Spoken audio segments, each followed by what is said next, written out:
Bonjour.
I saw you on video the other day.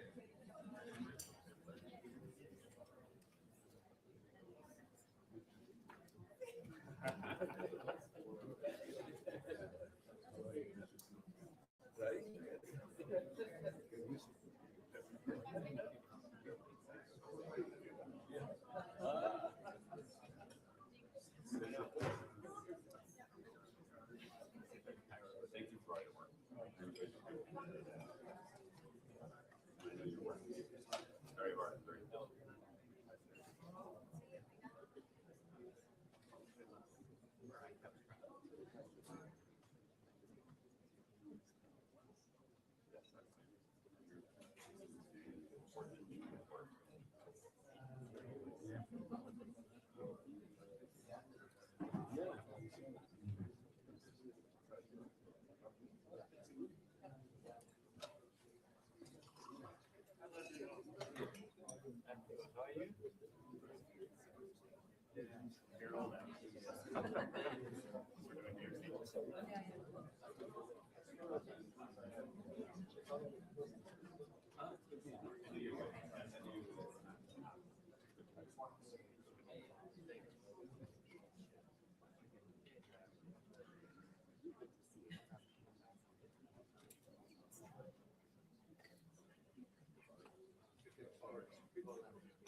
Get out of your way.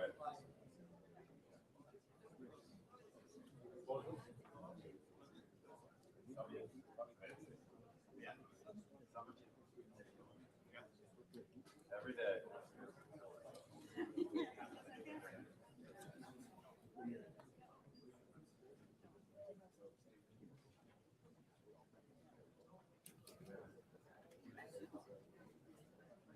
Match last night.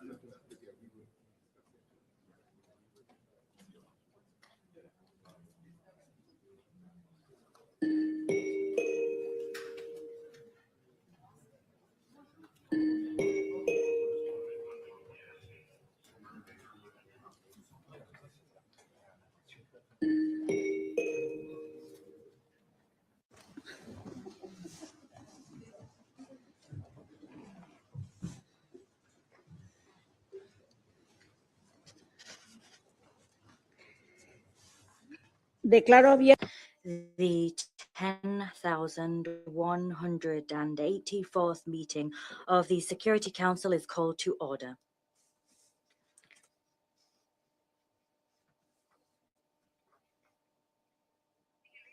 The provisional agenda for this meeting is reports of the Secretary General on the Sudan and South Sudan. The agenda is adopted. In accordance with Rule 37 of the Council's Provisional Rules of Procedure, I invite the representatives of Saudi Arabia, Egypt, the United Arab Emirates, Ethiopia, the Sudan, and Turkey to participate in this meeting. It is so decided. In accordance with Rule 39 of the Council's Provisional Rules of Procedure, I invite the following briefers to participate in this meeting. Ms. Rosemary DiCarlo, Under Secretary General for Political and Peace Building Affairs, and Ms. Hanan Suleiman, Deputy Executive Director of UNICEF. It is so decided.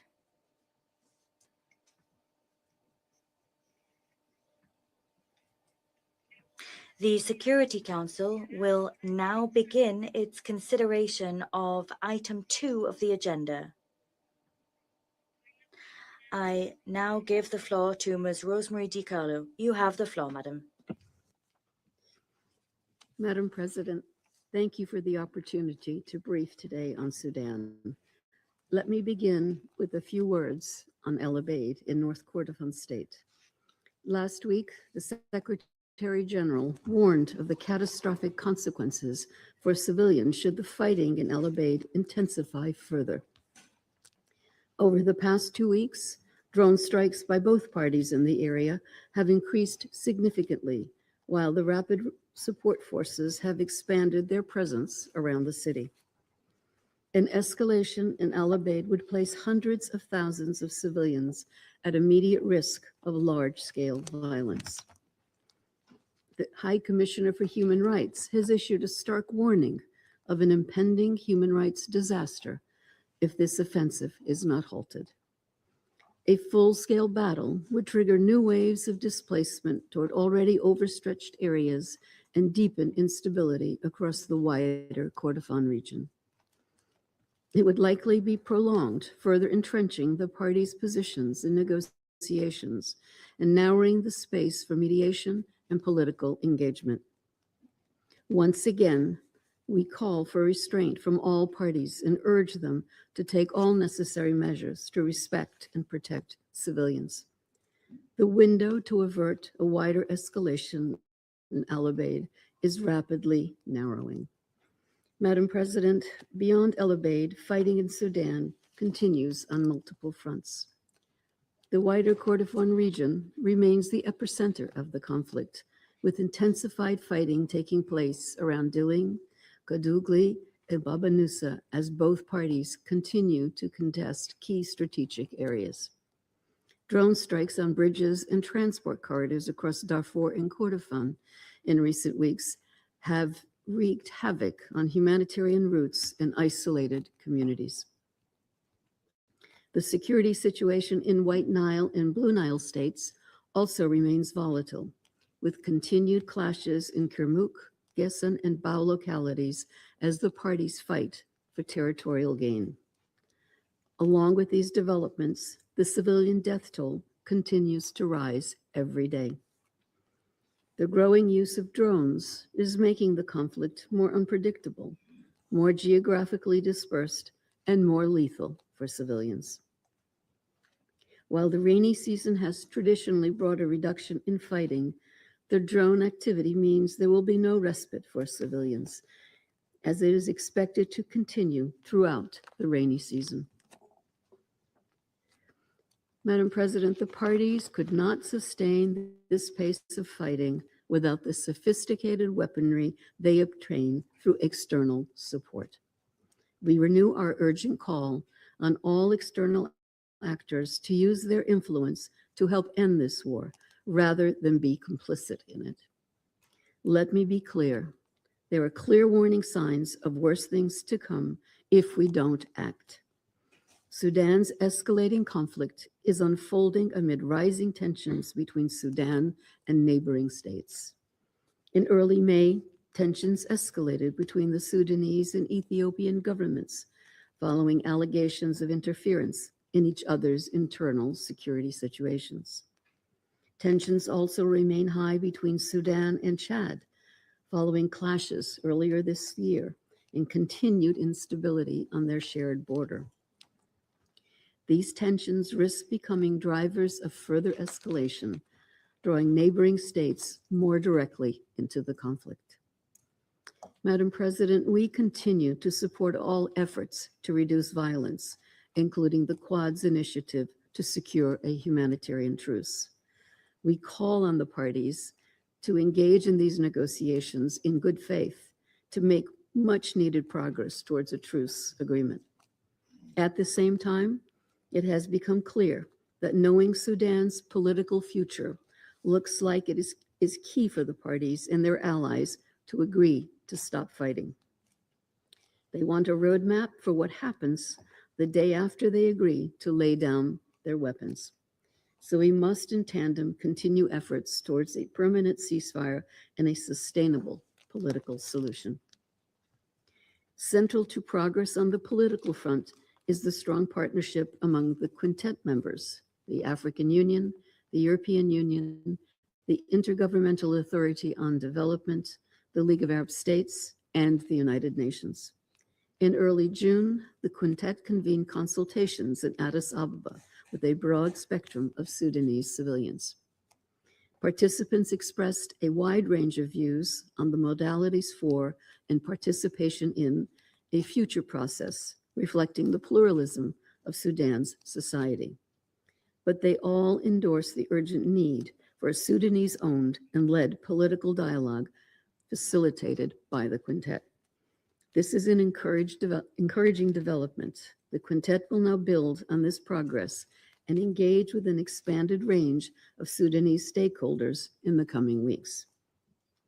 As this work continues, we note the plans announced by Sudanese authorities to move ahead with a national dialogue process. This initiative has the potential to foster meaningful dialogue to outline Sudan's political pathway to peace. The credibility of an intra-Sudanese process will depend on the inclusive participation of a truly representative, wide spectrum of Sudanese political and civilian actors. Madam President, since his appointment, Personal Envoy Havisto has hit the ground running, visiting Sudan, crisscrossing the region, and visiting other key capitals. He has engaged with the conflict parties and a broad range of other Sudanese and international actors to hear their perspectives and explore practical measures to build momentum toward peace. In this regard, the Personal Envoy has commenced discussions with the conflict parties to advance concrete measures that could de-escalate violence and benefit civilians. We are encouraged that both parties have affirmed an openness to take these discussions forward in the coming weeks. In recent days, Personal Envoy Havisto has also engaged directly with key actors to encourage restraint and help prevent further escalation around El Obeid and elsewhere in the country. Madam President, while our efforts can help create space for the dialogue, they cannot substitute for the political will required to end this war. The parties and their backers take note when the Council acts with unity of purpose. We welcome the recent Council press statement on El Obeid. Your words and your actions matter. We call on you to do more. We stand ready to work with you and to continue doing our part to bring this conflict to its long overdue conclusion. Thank you, Madam President. I thank Ms. DiCarlo for her briefing. I now give the floor to Ms. Hanan Suleiman. You have the floor, Madam. Madam President, Excellencies, I would like to thank the Colombian Presidency for keeping the humanitarian situation in Sudan high on the Council's agenda. Thank you to Undersecretary General Rosemary DiCarlo for her briefing. I am dismayed that we meet today again against the backdrop of a conflict that has now entered its fourth year. After more than 3 years of war, Sudan remains the largest humanitarian crisis in the world. UNHCR reports there are currently more than 3.5 million refugees and more than 6.5 million internally displaced since 2023, with many having been displaced multiple times. As the conflict continues to unravel, the spillover of violence and risk of disease across Sudan's borders intensify and further threaten regional destabilization. And children, as always, are paying the highest price. Let me first tell you about Amina, a midwife in Tawila, North Darfur. She was forced to flee her home after violence reached her community. Along the road to safety, she witnessed scenes no one should ever have to see. Many children died on the way, she recalls. I met a pregnant mother who had 4 children. She arrived with only the one still inside her. Amina lost almost everything and is deeply scarred by what she went through and witnessed.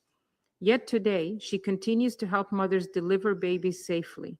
She provides antenatal and postnatal care, supports safe deliveries, and helps pregnant women and young mothers access the medicines and nutrition they need.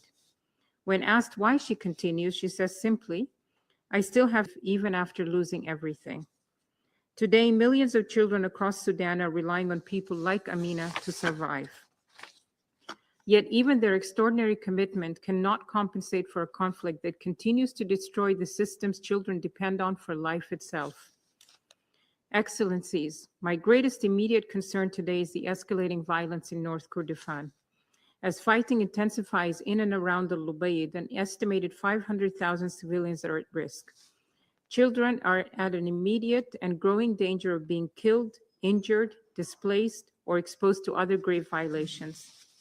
Over recent weeks, repeated drone strikes and shelling have damaged civilian infrastructure, disrupted supply routes, and threatened essential services that families rely on every day. Al-Lubaid is not only a population center hosting a high number of displaced people from West and South Kordofan. It is also a critical humanitarian hub. Any further deterioration risks cutting off humanitarian access to Delenj and other areas in South Kordofan where thousands of people reside. We have seen this before, Excellencies. Last year in Al-Fashir, escalating violence trapped hundreds of thousands of civilians amid relentless fighting, severe shortages of food and medicine, and growing protection risks for children. Since April 2024, more than 1,500 grave violations against children were verified in Al-Fashir, including the killing and maiming of over 1,300 children, many by explosive weapons and drones, as well as sexual violence, abductions, and recruitment and use by armed groups. We must not allow history to repeat itself. And while the world's attention is focused on Al-Lubaid, we must not overlook other areas of continuing humanitarian concern, including other parts of Kordofan, Blue Nile, and Darfur, where insecurity and access constraints continue to drive humanitarian needs and place children at grave risk. Excellencies, the violence children face in Sudan extends far beyond the battlefield. Since the conflict began, the United Nations has verified more than 5,700 grave violations against children. More than 5,000 children have been killed or maimed, but the real figure is undoubtedly much higher.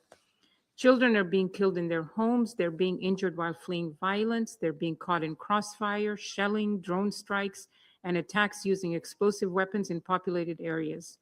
During the first 4 months of this year alone, nearly 80% of reported child casualties were linked to drone attacks. The proliferation of explosive weapons is leaving a deadly legacy excuse me, of contamination that will continue to threaten children long after the fighting ends. The psychological toll is equally profound. Across Sudan, children are growing up surrounded by violence, uncertainty, and loss. Many have been displaced multiple times. Many have witnessed events no child should ever experience. Yet children are not only being harmed by the direct effects of conflict, increasingly they're suffering from the targeting and collapse of the services they depend on to survive. Allow me to illustrate. Last year, a strike on energy infrastructure in White Nile State disrupted electricity needed to operate a major water treatment facilities. What happened? Families were left with little choice but to collect untreated water directly from the river. Within weeks, thousands of cholera cases had been reported, thousands. Children died, schools closed, tens of thousands of students lost access to education. In Sudan, one attack does not end when the explosion stops. A single strike can trigger a chain reaction that deprives children of safe water, healthcare, education, and protection. And this pattern is repeating itself across the country. Health facilities, water systems, schools, marketplaces, and other civilian infrastructure continue to be damaged or destroyed. Nearly half of Sudan's school buildings can no longer function as classrooms. Today, at least 8 million children are out of school. For girls, the consequences are particularly severe, increasing the risks of child marriage, sexual violence, and other forms of exploitation. And the humanitarian situation, meanwhile, continues to deteriorate, with nearly 19.5 million people facing acute hunger. Conditions in several locations are already at or near famine thresholds. An estimated 825,000 children under 5 are expected to suffer severe acute malnutrition this year. At the same time, families are increasingly relying on unsafe water resources, heightening the risk of disease outbreaks and creating a vicious cycle of illness and malnutrition that threatens children's survival. Excellencies, humanitarian organizations continue to face immense challenges reaching children in need. Insecurity, shifting front lines, bureaucratic impediments, and restrictions on movement continue to constrain humanitarian access. Communities across Darfur, Kurdistan, Blue Nile, and other conflict-affected areas remain difficult to reach. The approaching rainy season makes an already difficult situation even worse. Yet despite these challenges, UNICEF, amongst other humanitarian actors, is staying and delivering. Earlier this month, after months of negotiations, UNICEF supported the delivery of life-saving supplies to Delenj and Kadugli through an interagency convoy with health, nutrition, water, and sanitation supplies for nearly 39,000 people. UNICEF was also able to send critical health, nutrition, wash supplies for 35,000 people in the town of Umbaro in North Darfur. The supplies arrived days before the town was engulfed in fighting, providing children with a lifeline. It took us months to negotiate that. Across Sudan, more than 400 UNICEF staff continue working alongside partners to reach children wherever access is possible. Last year alone, UNICEF and its partners provided protection, education, and psychosocial support to 3.5 million children. We reached more than 15 million people with safe drinking water and treated more than 600,000 children suffering from severe acute malnutrition. But humanitarian action alone cannot keep pace with the scale of this crisis, nor can it substitute for peace. Allow me to conclude, Excellencies, with 4 urgent requests for this Council. First, we need immediate action to prevent further escalation, particularly in and around the Lubaid. Humanitarian corridors to move civilians out to safety are essential, as well as the establishment of child protection services for children who are separated from their families. We cannot allow another Al-Fashir. Second, we urge all parties to protect children and the civilian infrastructure they depend on in accordance with international humanitarian law and international human rights law. Schools, hospitals, water systems, and humanitarian assets must never be targets. Council members should unanimously call on member states to refrain from transferring explosive weapons to warring parties that are likely to use them against civilians and civilian objects. Third, 4 years into this war, we have yet to see a single humanitarian truce. We have had none so far. We call on member states to use all their influence to prevent further escalation, support efforts towards a negotiated solution, and help create the conditions necessary for lasting peace. Council members should call on parties to engage with the Secretary General's personal envoy and facilitate de-escalation and a negotiated settlement to end this devastating conflict. And fourth, we ask this Council to continue pressing all parties to facilitate rapid, safe, and unimpeded humanitarian access across conflict lines and through all available entry points. Humanitarian assistance must reach children wherever they are in the country. Excellencies, the children of Sudan cannot survive on expressions of concern. They need protection. They need food, water, healthcare, and education. They need humanitarian access. But above all, they need this war to end. They have already lost more than 3 years of their childhood and cannot afford to lose another. Thank you very much.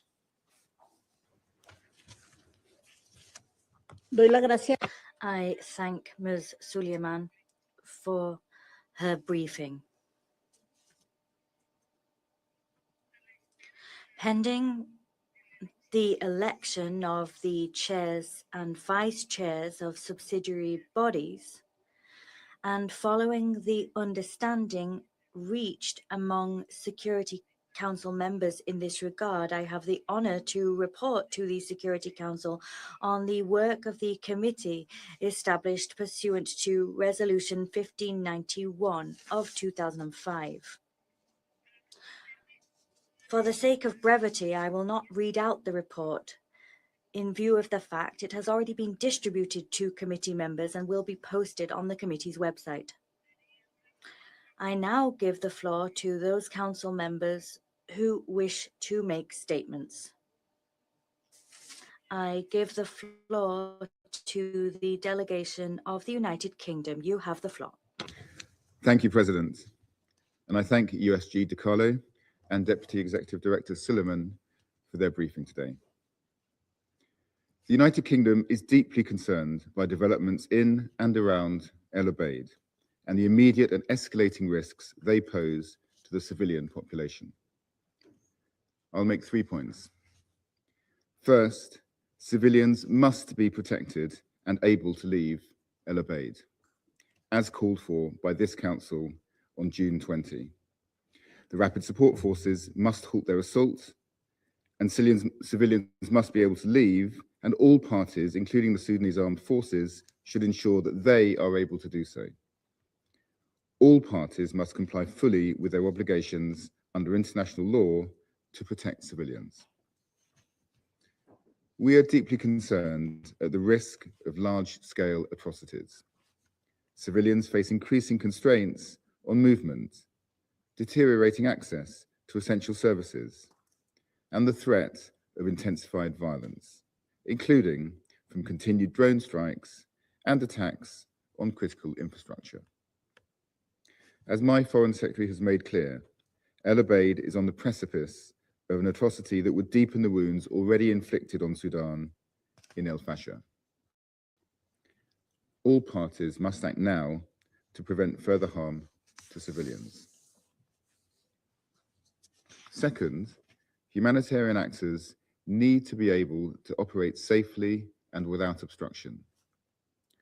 All parties must facilitate rapid, safe, and unhindered humanitarian access and provide the security guarantees needed for humanitarians to deliver life-saving assistance.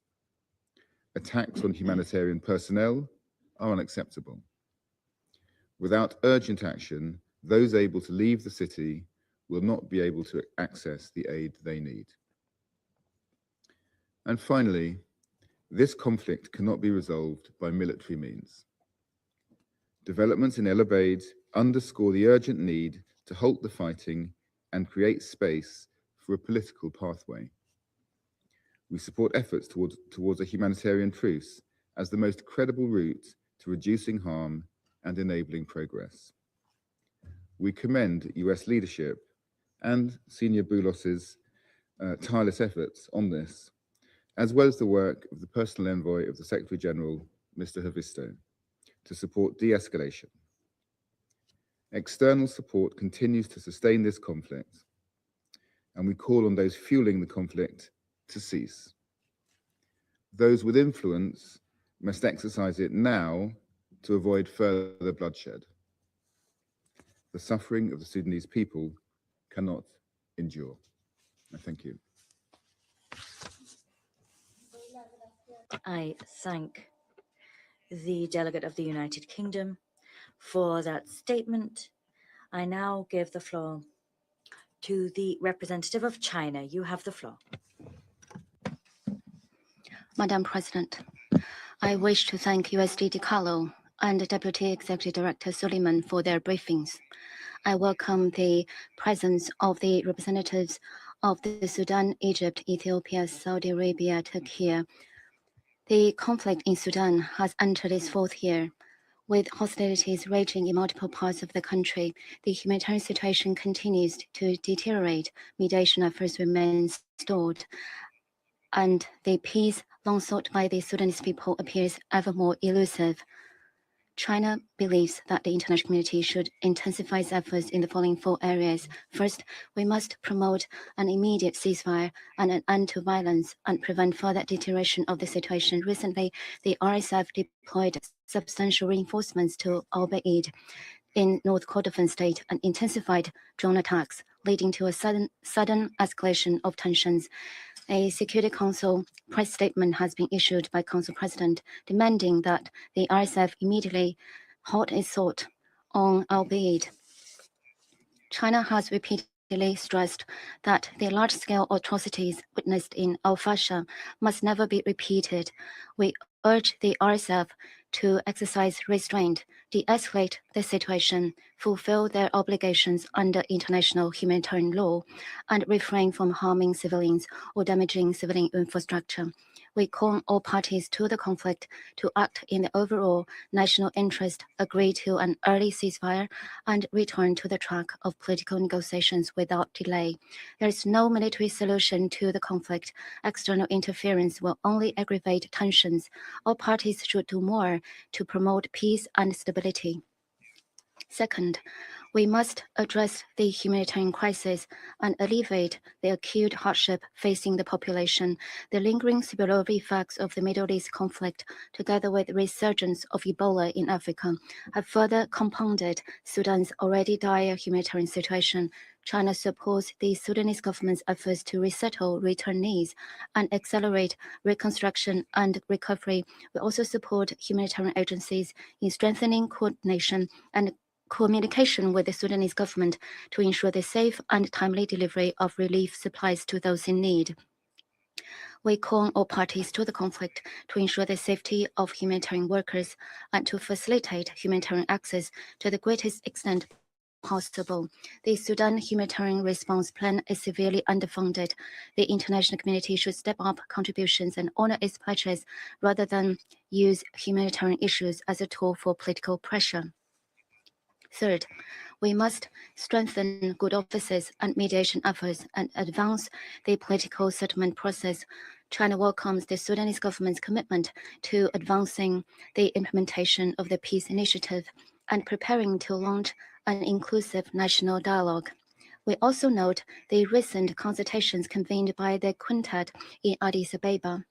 We support the United Nations in playing a central role and stepping up coordination with regional mediators, including the African Union, IGAD, and the League of Arab States, so as to forge synergy. International mediation should fully respect Sudan's sovereignty, unity, and territorial integrity, uphold the leading role of the Sudanese people, and complement and reinforce Sudan's own efforts. All parties should fully draw lessons from past experience and oppose actions that could lead to national division, such as the establishment of parallel governing bodies. Fourth, we must prevent conflict spillovers and safeguard regional peace and stability. The situation in Sudan is a source of concern for neighboring states with implications for peace and stability across the Horn of Africa and Sahel. If not handled properly, it could easily trigger a wider conflict, which must be taken seriously by the international community. On the one hand, we must focus on the immediate situation, actively support countries in the region in maintaining stability, and jointly guard against threats such as cross-border movement of armed elements, the illicit proliferation of weapons, and the infiltration of extremist forces. On the other hand, we must take a long-term perspective and encourage countries in the region to achieve sustainable development by improving people's livelihoods and strengthening governance to eliminate the root causes of conflict. We must also reject zero-sum thinking, enhance mutual trust and cooperation, and foster good neighborly relations. President, the conflict in Sudan must not be overlooked, nor should the Sudanese people be forgotten. Let us act with a sense of urgency, a commitment to peace, and a spirit of solidarity to mobilize greater resources and efforts to help Sudan achieve an early cessation of hostilities and ceasefire, ease the humanitarian situation, and advance a political solution so that the Sudanese people may soon enjoy lasting peace, development, and prosperity. Thank you, President. I thank the delegation of China for that statement. I now give the floor to the delegate of Latvia. You have the floor. Thank you, Madam President. I thank Undersecretary General Rosemary DiCarlo and Deputy Executive Director of UNICEF, Hannah Suleiman, for their valuable briefings. I would like to highlight 4 points. First, the alarms in and around Al Ubaid are loud and clear. The rapid support forces built up around the city points to an imminent risk of mass atrocities. We have seen this pattern before. The situation demands continued pressure and vigilance. The rapid support forces must immediately cease its assault on Al Ubaid. Civilians must be protected. Those fleeing violence must be allowed safe passage, and humanitarian access must be immediate, safe, and unimpeded. The warning signs are grave. Siege-like conditions, continued drone attacks, damage to civilian infrastructure, and hundreds of thousands of civilians at risk. At this critical moment, our call is clear. Stop it. do not enable it. Second, this war must be de-escalated now. Al-Obeid is the clearest warning sign of a conflict consuming Sudan. But the pattern extends far beyond one city. Across the country, civilians are being killed by shelling and airstrikes. Hospitals, markets, and essential infrastructure have been targeted and destroyed as both parties continue to pursue military gains over civilian protection. Drone strikes alone have killed more than 1,000 civilians in the first 5 months of this year. We call on the Sudanese armed forces and the rapid support forces to cease hostilities immediately and to comply fully with international humanitarian law. The flow of arms, financing of other external assistance must also stop. All states must comply with relevant council measures, including the arms embargo. Latvia commends the efforts of the United States and the Quad to advance a humanitarian truce and bring the parties to the table. Third, justice and accountability must be at the heart of any credible path to peace. In El Fasher, at least 1,300 children have reportedly been killed or maimed since April 2024, with verified reports of sexual violence, abductions, and the recruitment and use of children by armed actors. With around 8 million children out of school, the question is, what future are Sudan's children being offered? A classroom, a battlefield, or no future? UN human rights reporting indicates that the rapid support forces and affiliated armed groups bear predominant responsibility for documented cases of conflict-related sexual violence, including rape, gang rape, abduction, and sexual slavery. OHCHR has described such violence as a tactic of war and has indicated that these acts may amount to war crimes, and in some cases, crimes against humanity. The Secretary General's report on conflict-related sexual violence reminds us that the more than 65% of listed parties, including parties to the conflict in Sudan, are persistent perpetrators. This is impunity, and it allows these crimes to be repeated. Survivors must receive comprehensive support. Evidence must be preserved, and perpetrators must be held accountable. Sudan cannot heal if impunity is left intact. Fourth, Sudan needs a civilian political future, not armed rule. Latvia welcomes the outcomes of the Berlin Conference and supports the Quintet's efforts, including the recent consultations in Addis Ababa, to advance a comprehensive and inclusive Sudanese civilian-led dialogue. A sustainable resolution must be rooted in a Sudanese-owned, inclusive, and civilian-led political process. This process must bring together a broad spectrum of Sudanese civilian and political actors, including women, youth, civil society, and representatives of Sudan's geographic and social diversity. It must be credible, transparent, and free from coercion. Sudan's future cannot be decided by those with guns alone. Madam President, the war in Sudan has long overgrown the boundaries of an internal conflict and is now one of the world's most regionalized wars. This is why sustained international and regional engagement is indispensable.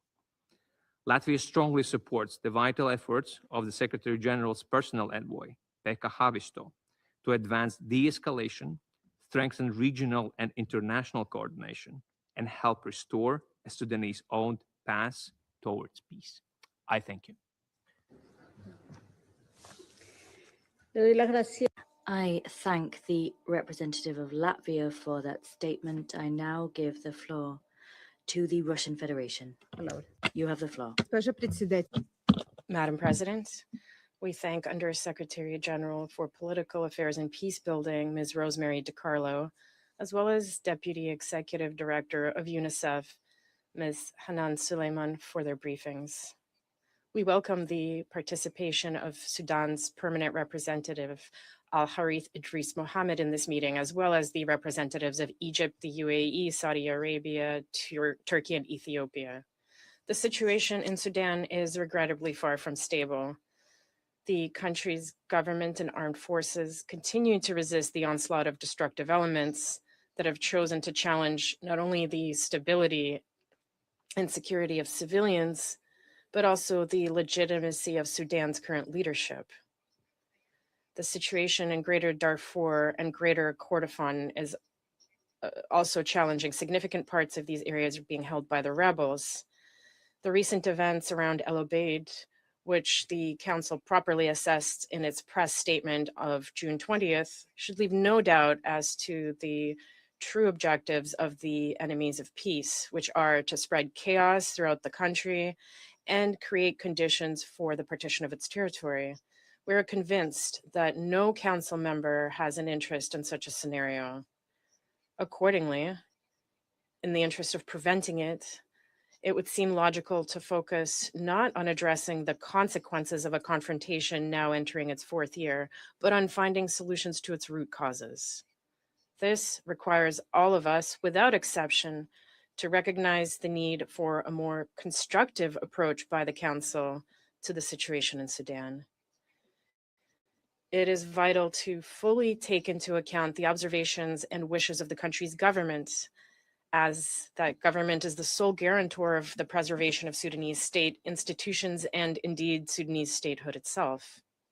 Expecting a repetition of the events of 2019, when so-called democratic forces who were unprepared and dependent on external support came to power in Sudan, expecting that to recur appears misguided in the current context, particularly against the backdrop of the events around El Fasher, El Obeid, and Dilling. The formula for resolving the acute phase of the conflict is well known. It lies in establishing frank, constructive dialogue with the country's government. Critical voices are regularly heard in the Council, pointing out the insufficiency of current Council efforts on Sudan and the need for more decisive, pressure-oriented steps. However, the Security Council's effectiveness in maintaining peace and security when it comes to Sudan, as experience shows, is determined not by the number of products and restrictions adopted, but by its willingness to approach the crisis without bias, to listen to both sides, and avoid creating conditions that undermine the peace aspirations of one of the parties.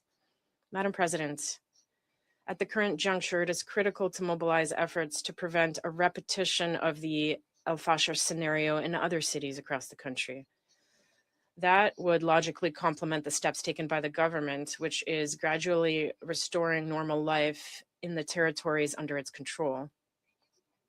We welcome the relocation of the majority of Sudanese state institutions and international organizations to Khartoum.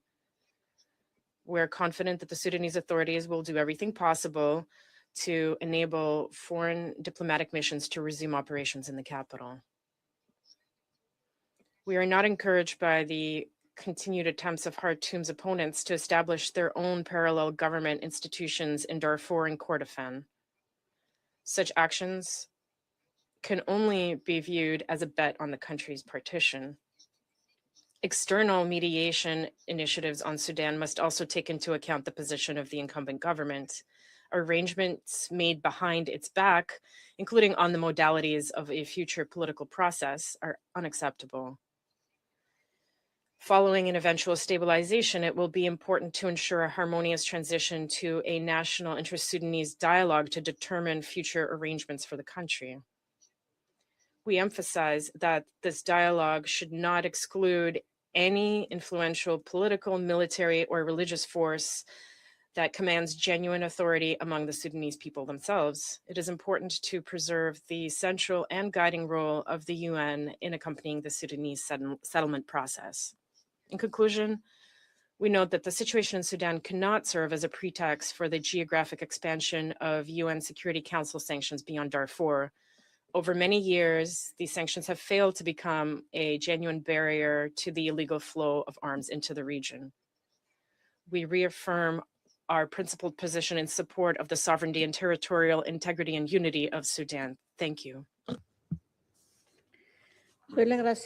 I thank the delegate of the Russian Federation for that statement. I give the floor to the delegate of Panama. You have the floor. Thank you, Madam President. We are grateful for the briefings delivered by the Undersecretary General for Political and Peace-Building Affairs, Ms. Rosemary DiCarlo, and by Hanan Suleiman, Deputy Executive Director of UNICEF. We thank them both for their invaluable briefings. We recognize the presence in the chamber of the permanent representative of Sudan, and we welcome the representatives of the other countries that honor us today with their presence. We wish to take this opportunity to commend the appointment of Mr. Pekavisto as personal envoy of the Secretary General for Sudan. We wish him every success in the conduct of his duty as he uses his good offices in order to promote rapprochement between Sudanese parties and work with key actors in such a way as to bolster coordination between various diplomatic initiatives and to keep channels for dialogue open. We welcome the renewed efforts of the United Nations, the African Union, the League of Arab States, the Intergovernmental Authority on Development, and the European Union. Work done to revitalize diplomatic action where Sudan is concerned. Specifically, we take note of the consultations held in Addis Ababa in early June and the appeal that emerged therefrom to establish a process of national dialogue which is inclusive and led by Sudanese citizens, this with a view to ushering in a transition towards a representative civilian government. Madam President, this meeting is being held at a particularly sensitive moment in time. Only a few days ago, members of the Council sounded the alarm at the risk of a new escalation of violence in El Obeid, and we warned of the risk of mass atrocities and of the further worsening of an already devastating humanitarian situation. Panama fully echoes these concerns. Recent reports regarding the concentration of Rapid Support Forces troops around El Obeid and the rising tide of attacks have significantly increased the risks to the civilian population. We are alarmed to note the expansion of hostilities into new areas, as well as the growing use of armed drones and the gradual regionalization of the conflict through the flows of weapons, external support networks, and cross-border dynamics which threaten regional stability. We wish to echo the recent warning delivered by the High Commissioner for Human Rights regarding the possibility of new violations of international law. And we here recall what occurred in El Fasher and in the Zamzam camp. There, the escalation of violence had devastating consequences for the civilian population. Today, Sudan is facing a massive protection crisis. It is increasingly deep-rooted and marked by systematic attacks against civilians, acts of sexual and gender-based violence, mass displacement, and the gradual collapse of essential services. The situation of children in Sudan remains devastating. According to UNICEF figures, more than 5 million children have been displaced since the onset of the conflict. At least 160 have been killed and 85 were maimed during the first 3 months of the year. At the same time, 8 million remain unable to attend school. Elsewhere, the recent report of the Integrated Food Security Phase Classification, IPC, confirms that 19.5 million people are facing acute levels of food insecurity, and myriad areas of Darfur and Kordofan continue at risk of famine. We echo the words of Hala Al-Karib, a Sudanese woman that addressed the Council in February. During her briefing, she indicated that sexual and gender-based violence remain a key hallmark of the conflict. These grave violations of human rights demand an urgent response and effective protection for survivors. Madam President, Accountability is vital if we are to address cycles of impunity. Panama urges all states to refrain from conducting arms transfers. These fuel the conflict and contribute to the perpetration of violations of international law. Panama supports the mediation efforts of the UN and regional actors. At the same time, we reiterate the urgent need for an immediate cessation of hostilities and an effective humanitarian truce, with a view to making headway with an inclusive political process led by civilian stakeholders, a process which must lay the foundations for a peaceful and representative transition. I thank you. Yes. I thank the delegate of Panama for that statement. I now give the floor to Bahrain for their statement. You have the floor. سيد الرئيس نشكر السيدة Madam President, we thank Ms. Rosemary DiCarlo, Under Secretary General for Political and Peacebuilding Affairs, and Ms. Anan Suleiman, Deputy Executive Director of UNICEF. We thank them both for the detailed briefings. We welcome the participation of the permanent representatives of the Republic of Sudan, the Kingdom of Saudi Arabia, the United Arab Emirates, the Arab Republic of Egypt, the Federal Democratic Republic of Ethiopia, and the Republic of Turkey. What we've heard today regarding the situation and the challenges in brotherly Sudan means that we should be compelled to do everything we can to complement what's being done at a national regional level to ensure peace and stability are brought about. The success of these efforts will depend on close cooperation and sustained cooperation between Sudanese parties as part of staunch commitment to upholding the sovereignty and national in the territorial integrity, sovereignty, and national unity of Sudan. I wish to emphasize the following points. One, we have closely followed the results of the quintet's consultations with the various Sudanese parties. These consultations were recently held in Addis Ababa. We are eager to see the next stage of this process. There were other consultations on Sudan that recently held in Berlin and efforts made by Norway to facilitate dialogues through the Oslo Forum. We welcome all of these good offices and emphasize the constructive role that they play in paving the way towards new opportunities for the exchange of ideas to ultimately achieve a holistic, lasting, peaceful resolution to the situation. Such a resolution should be rooted in a political agreement with Sudanese leadership and ownership, and with the effective participation of civilian parties in order to preserve the sovereignty, unity, and stability of Sudan. We hail efforts made by Mr. Pekka Avisto, personal envoy of the Secretary General. And we also welcome the efforts of the Quad and the efforts of US parties and of the US advisor responsible for African and Arab affairs.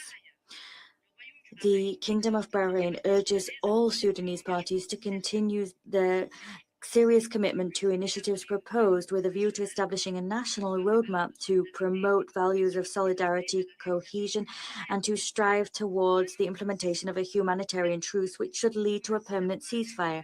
That will pave the way to a new phase of reconstruction and recovery in Sudan, while at the same time preserving sovereignty, unity, and territorial integrity of the country, and heeding the aspirations of the country's people for security, stability, and prosperity. My second point, we echo the concerns expressed by the international community in view of the persistent acts of violence being seen and the intensification of fighting in Kordofan, Darfur, and the Blue Nile. We're also concerned about the increase in drone attacks. As Ms. DiCarlo quite rightly stated, the rainy season previously slowed the pace of humanitarian operations. Current technological developments have allowed operations to continue throughout the year. Their geographical scope has been allowed to expand, but we're seeing grave repercussions on neighboring countries of fighting. This is namely true in South Sudan and the Republic of Chad. The Kingdom of Bahrain also expresses its grave concern at the unfortunate escalation in attacks targeting civilians at a time when needs in terms of infrastructure, including health facilities, are increasing, and at a time when financing deficits for the humanitarian response plan for 2026 are ever growing. This plan has only been funded to the tune of 23%. The continued nature of these attacks, together with the challenges posed by the rainy season, risk disrupting the main supply routes and hindering the delivery of humanitarian aid. They also risk jeopardizing rescue efforts in addition to increasing pressures on healthcare systems already at risk of collapse as a result of difficult deliveries of medical supplies and the spread of epidemics. These challenges are growing all the more complex as a result of regional dynamics. Namely the closure of the Strait of Hormuz and the repercussions that is having on energy security, international trade, and global supply chains, as well as the increase of transport, energy costs, and the cost of commodities. That is all having a negative impact on humanitarian operations and is making it more difficult to meet growing needs in Sudan. Against that backdrop, we renew our appeal for compliance with Resolution 2817 of the Security Council.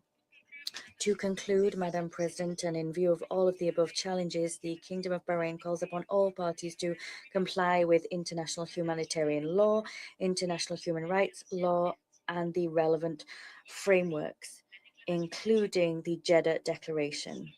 We underscore the importance of strengthening cooperation between the Republic of Sudan and neighboring countries, such as to preserve the security of borders, protect civilians, and guarantee the unfettered delivery of humanitarian aid. We reiterate our support for all efforts aiming to bring about a just, comprehensive, and lasting peace in Sudan, as well as efforts designed to ensure dialogue, peaceful coexistence, and good neighborly relations, such as to bolster stability, security, and development in the country. Thank you, Madam President. I thank the delegation of Bahrain for that statement. I now give the floor to the delegate of Pakistan. You have the floor. Thank you, Madam President. I would also like to join colleagues in expressing our thanks to Undersecretary General De Carlo and Deputy Executive Director Suleiman for the briefings that depict a grim and complex picture, which is deeply concerning because of the security situation and the humanitarian consequences. For over 3 years, Sudan has remained in the grip of a devastating conflict, with civilians bearing the heaviest cost. Continued fighting is destroying lives, displacing communities, crippling essential services, and above all, undermining the prospects for peace. Pakistan strongly condemns attacks by the RSF against civilians and civilian objects, including schools, hospitals, markets, places of worship, and other facilities that are indispensable for civilian life. The situation around Al Ubaid is particularly alarming, given reports of substantial RSF military reinforcements, the risk of a ground offensive, and RSF's record of grave abuses in Darfur and other parts of Sudan, including indiscriminate killings, ethnic and sexual violence, and forced displacement. These patterns underscore the imminent risk of mass atrocities. The RSF must halt its assault on Al Ubaid, refrain from further escalation, comply fully with international humanitarian law, and ensure the protection of civilians. The growing use of drones and advanced weaponry is another matter of grave concern, as this is increasing civilian casualties, disrupting humanitarian operations, and risking a wider escalation. Madam President, we call for safe, rapid, sustained, and unhindered humanitarian access to those in need and stress that attacks on humanitarian personnel, convoys, warehouses, and assets are indefensible and must cease. Let me reiterate Pakistan's principled position: full respect for Sudan's sovereignty, unity, and territorial integrity, and Sudan's national institutions must be preserved. The Council and the international community should avoid any action, language, or approach that weakens Sudan's national institutions or creates space for parallel military or political structures. Such steps would only embolden groups such as RSF, prolong the conflict, and undermine Sudan's sovereignty and unity. Pakistan welcomes the efforts of the Secretary General's personal envoy and encourages continued engagement to reduce tensions, facilitate humanitarian arrangements, and support an inclusive Sudanese-owned and Sudanese-led political process. There is obviously no military solution. Madam President, Sudan is a major, important country in Africa. At the same time, it is a member of the OIC and the Arab League. Instability in Sudan will invariably impact the region. Peace and stability of Sudan and the wider region are intertwined.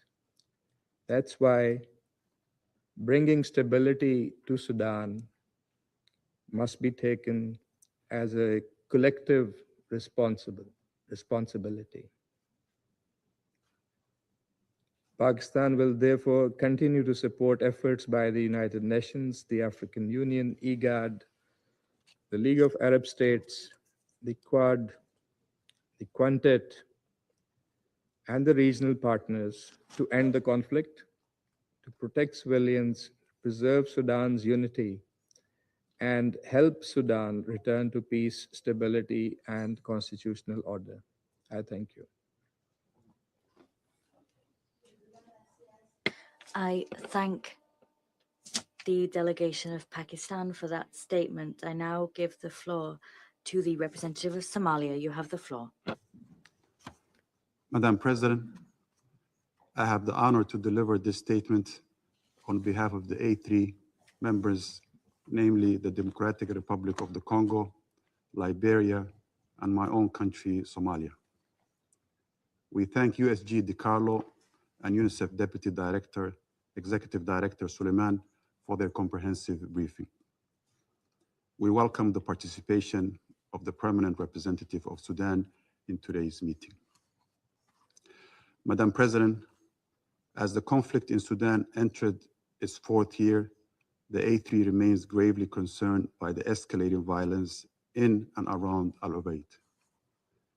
Having witnessed the continued attacks on civilians and critical infrastructure by the Rapid Support Forces and its prolonged siege of Al-Fashir, we demand an immediate end to all military advancement toward Al-Ubaid. The A3 condemns in the strongest terms the atrocities committed by the RSF, including attacks against civilians, conflict-related sexual violence, attacks on humanitarian personnel and infrastructure, and other grave violations of international humanitarian law. Condemnation alone is not enough. The siege in Al-Ubaid must be lifted. Humanitarian personnel and assets should never be targeted. Humanitarian assistance must reach those in need safely, rapidly, and without obstruction. We cannot allow history to repeat itself. Civilians, in particular children, as we have heard, continue to bear the brunt of the conflict. We therefore encourage the Council to make full use of its tools, including the sanctions regime established pursuant to Resolution 1591 to promote accountability and deter further violations. Madam President, the A3 remains convinced that only an inclusive Sudanese-led and Sudanese-owned political process can restore lasting peace and stability. In this regard, we welcome the continued engagement of the Secretary General's personal envoy, Havisto, and acknowledge his sustained shuttle diplomacy across the region. We further welcome the continued diplomatic engagement of regional and international partners aimed at advancing dialogue and confidence-building measures.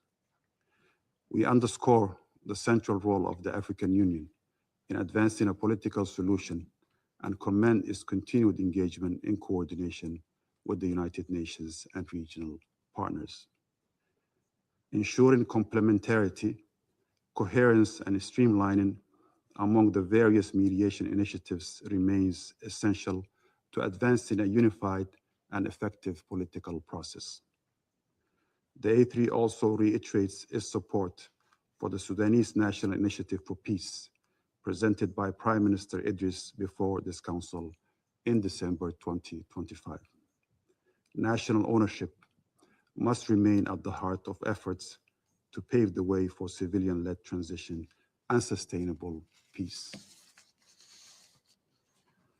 The A3 rejects firmly any parallel governance structures, including the humanitarian registration system and educational examination bodies, as legitimate violation of Sudan's sovereignty and unity. These actions should not be tolerated under any circumstances, and urge the United Nations, African Union, and all international partners to work collectively and decisively against them. Madam President, there is no military solution to this conflict. Nonetheless, the unchecked influx of illegal arms and advanced foreign weaponry, foreign mercenaries, as well as increasing drones undermines collective efforts toward a comprehensive ceasefire and negotiated peaceful settlement to the conflict. We call on all external actors to fully comply with their obligation under United Nations Security Council Resolution 2791 of 2025. Equally concerning is the conflict economy that continues to sustain the war, the illicit exploitation and trade of Sudan's natural resources, particularly gold, together with other illicit sources of financing. Addressing these financial lifelines must form part of any comprehensive strategy for achieving sustainable peace in Sudan. Impunity cannot stop at Sudan's borders. Accountability should extend not only to those who commit atrocities on the ground, but also to those who continue to fuel this conflict. The regional spillover of the conflict continues to grow, together with the risk of further regional destabilization, underscoring the urgent need for enhanced regional cooperation and coordinated international action. To conclude, Madam President, the Sudanese people have endured unimaginable suffering for far too long. They deserve more than expressions of concern. They deserve protection. They deserve accountability. And above all, they deserve peace and prosperity. The A3 reaffirms its unwavering commitment to the sovereignty, independence, political unity, and territorial integrity of Sudan. We remain committed to supporting all efforts toward the peaceful resolution of the conflict through a Sudanese-led and Sudanese-owned political process that preserves the institutions of the Sudanese state and responds to the legitimate aspirations of the Sudanese people. As lasting peace is impossible without a comprehensive and inclusive political process owned entirely by the Sudanese people. I thank you.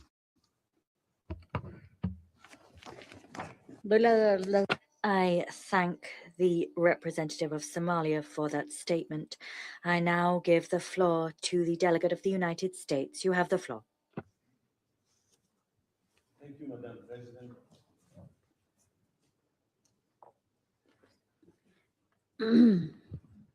Thank you, Madam President. Thank you, Undersecretary General DiCarlo and Ms. Hanan Suleiman for your informative briefings.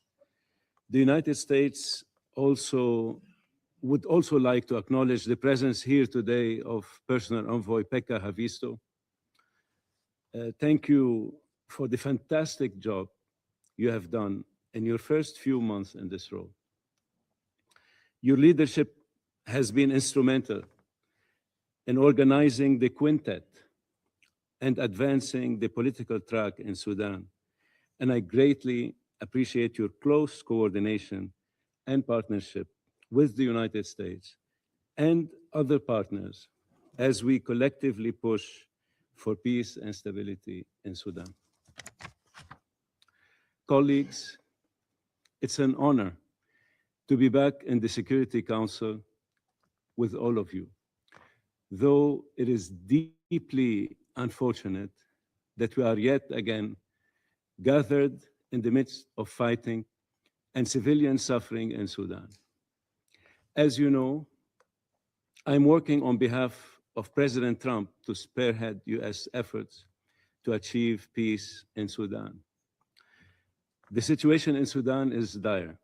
Civilians across the country are facing drone attacks and airstrikes on civilian sites and critical infrastructure, and we are witnessing further mobilization and amassing of forces in places like Al-Ubaid, where such actions raise again concerns about the threat of yet more atrocities akin to what we saw in Al-Fashir, where thousands of civilians were killed by the RSF siege and attacks on the city. We cannot sit back and watch this happen again. We have also witnessed the continued escalation of the use of drone warfare and airstrikes by both SAF and RSF that are not only prolonging the conflict, but also causing extreme harm to humanitarian and civilian infrastructure, including strikes on hospitals, bridges, and humanitarian crossings. The conflict in Sudan has also seen some of the worst types of fighting and violence that humanity has seen, with flagrant violations of our most important international conventions against these types of violence, ranging from the commission of atrocities, including genocide by the RSF, to the use of chemical weapons by the SAF. In fact, today, the United States is announcing that we are imposing a second round of sanctions on Sudan for its use of chemical weapons, in violation of international law and failure to come into compliance with Sudan's obligations under the Chemical Weapons Convention.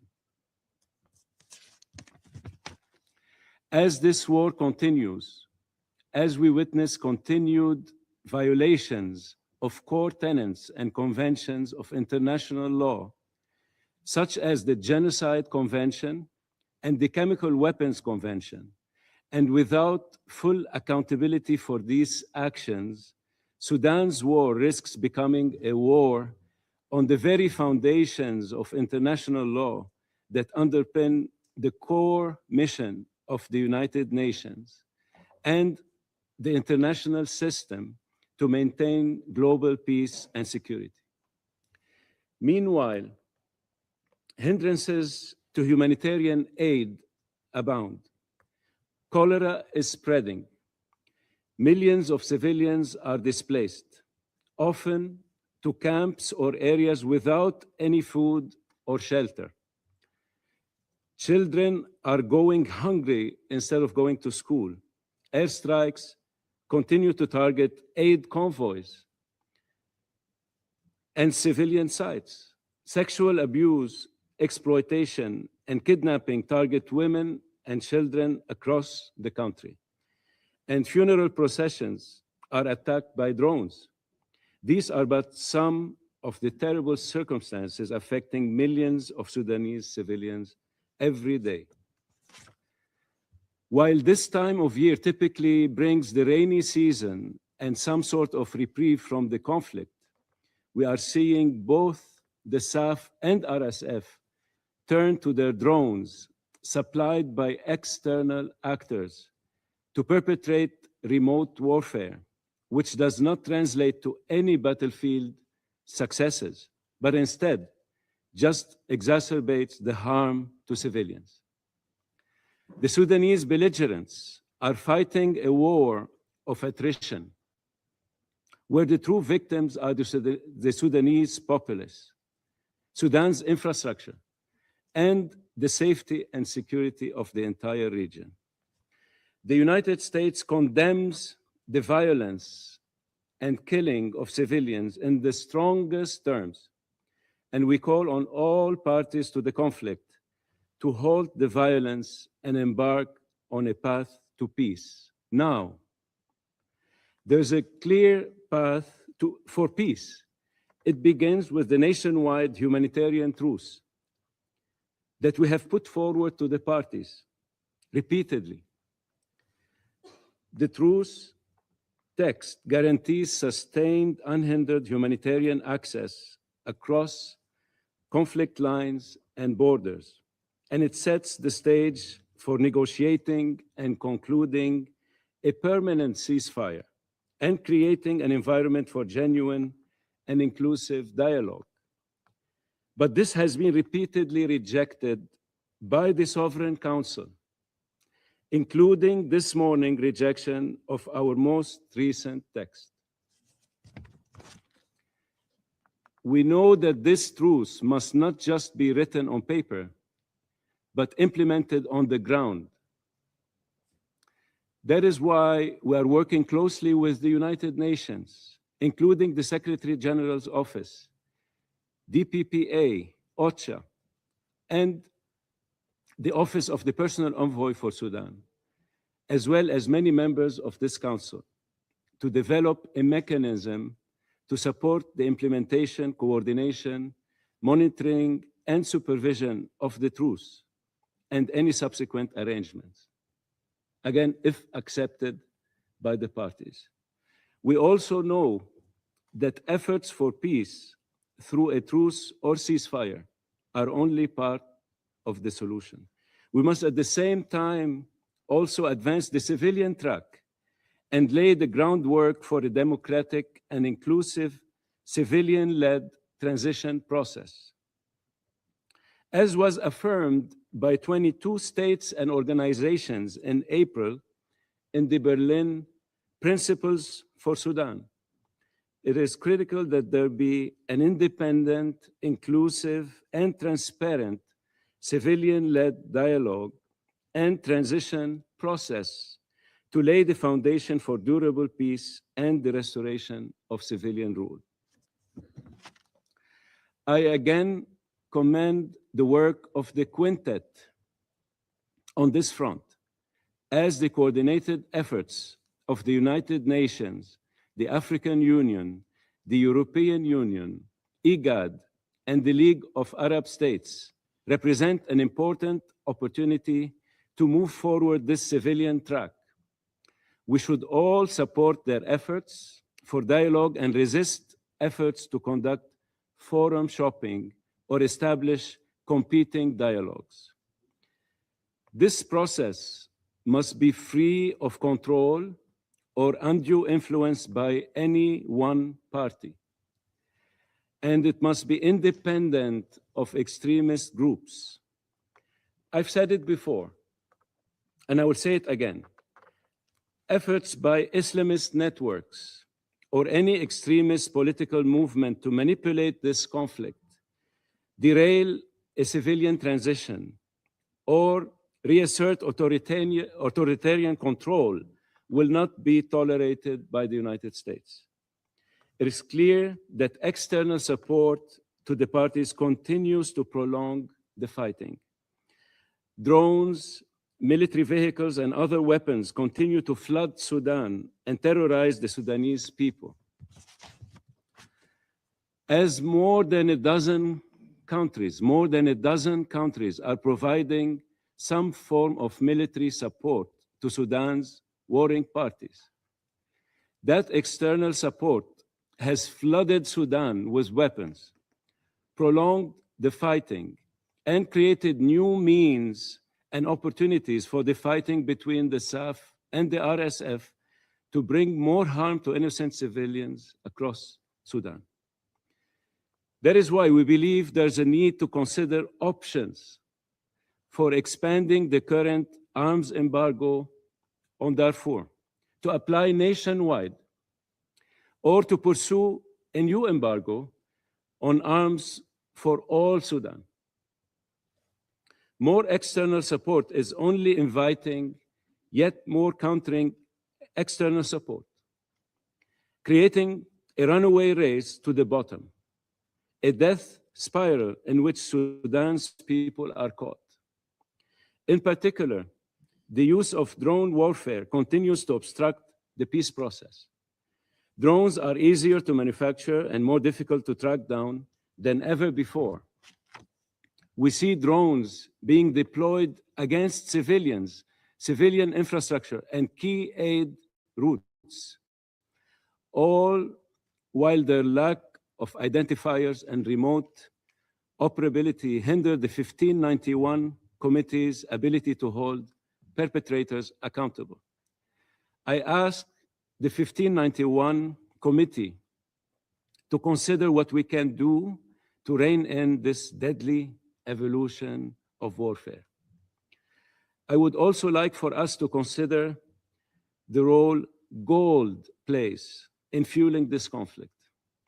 We know that gold offers a source of revenue that finances much of the acquisition and flow of weapons and drones. We welcome more insight on gold smuggling and links to weapons procurement from the 1591 panel of experts so that we can act. Accountability for the perpetrators and drivers of Sudan's conflict remain critical.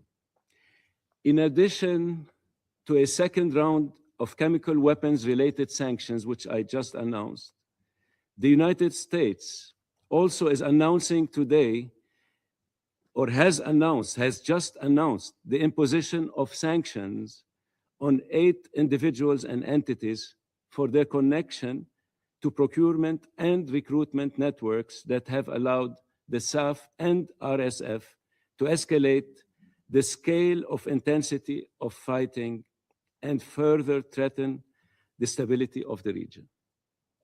We will continue to find ways to increase the costs on actors perpetuating the conflict and obstructing peace.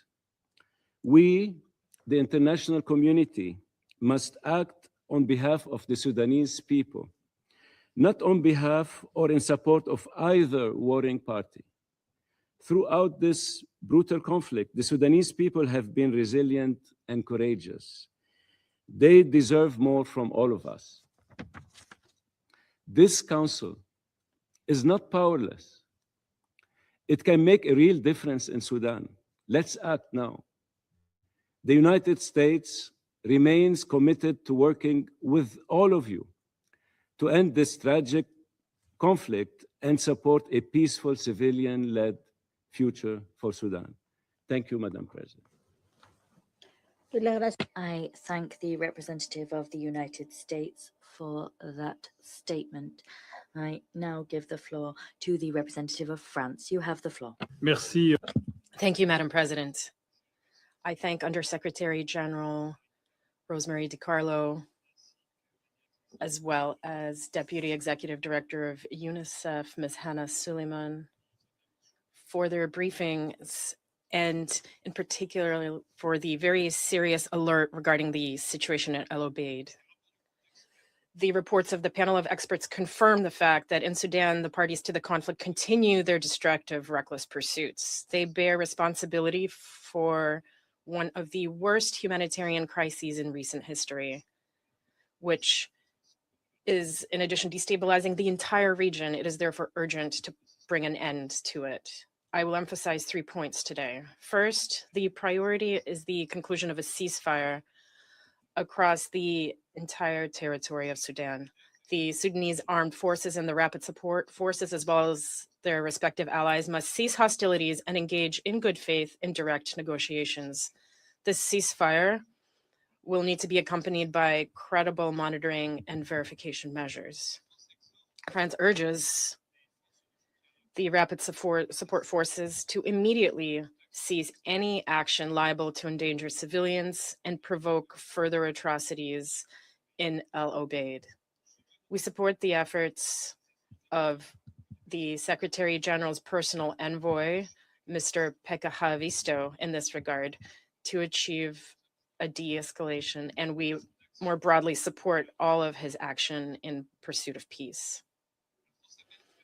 France calls on all foreign actors to cease providing, whether directly or indirectly, armed logistical or financial support to the parties to the conflict, and to refrain from any action that could exacerbate tensions and fuel the conflict. All states must respect the arms embargo imposed by this council on Darfur. Secondly, the parties must comply with their obligations under international humanitarian law and international human rights law. France condemns in the strongest terms the violations perpetrated by the SAF, the RSF, and their respective allies, and in particular those brought to light by the fact-finding mission on June 15th. We likewise condemn the use of drone strikes by both the SAF as well as the RSF, which caused the deaths of numerous civilians. Both parties have committed acts constituting war crimes, and the rapid support forces have committed acts that constitute crimes against humanity. These crimes cannot go unpunished. France has condemned the ethnically motivated atrocities perpetrated by the RSF in El Fasher and has supported, within the framework of the Security Council and the EU, the adoption of sanctions against their commanders. We call for the extension of the 1591 sanctions regime to the entirety of Sudan so that crimes committed outside of Darfur do not go unpunished. Furthermore, we call on the parties to comply with their obligations and to ensure full, safe, and unimpeded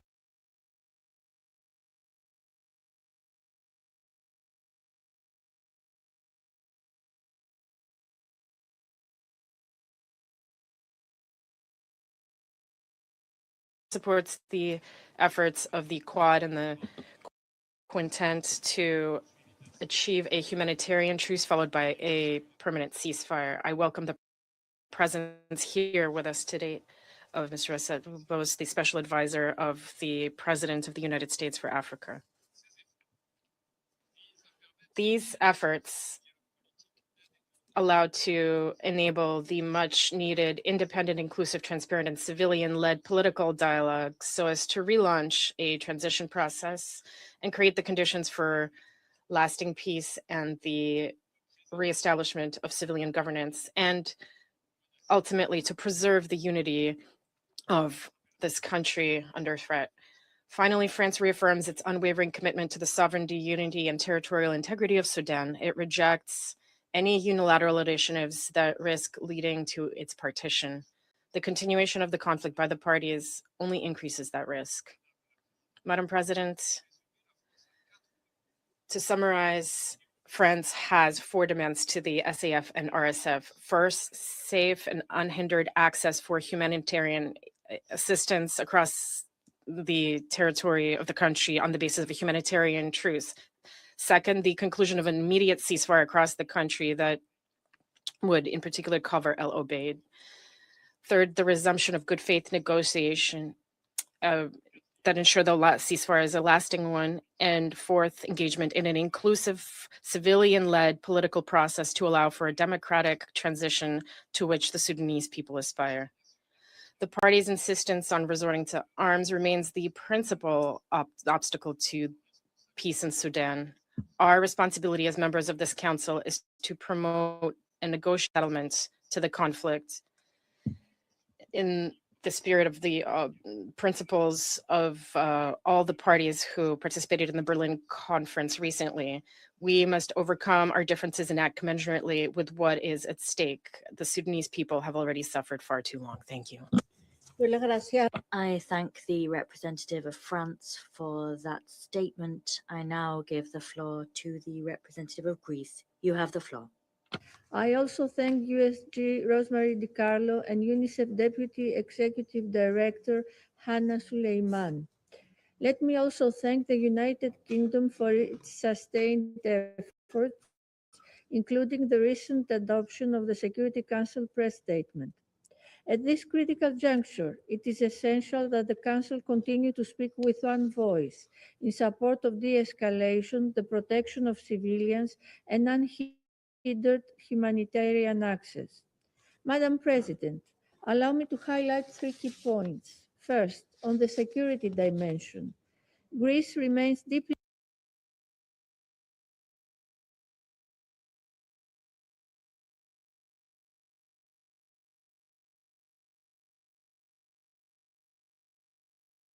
reinforcements around the city raise serious concerns about the risk of a broader offensive and further destabilization. We strongly condemn all and any attacks against civilians and civilian infrastructure and remain deeply concerned by any actions that continue to undermine Sudan's prospects of peace.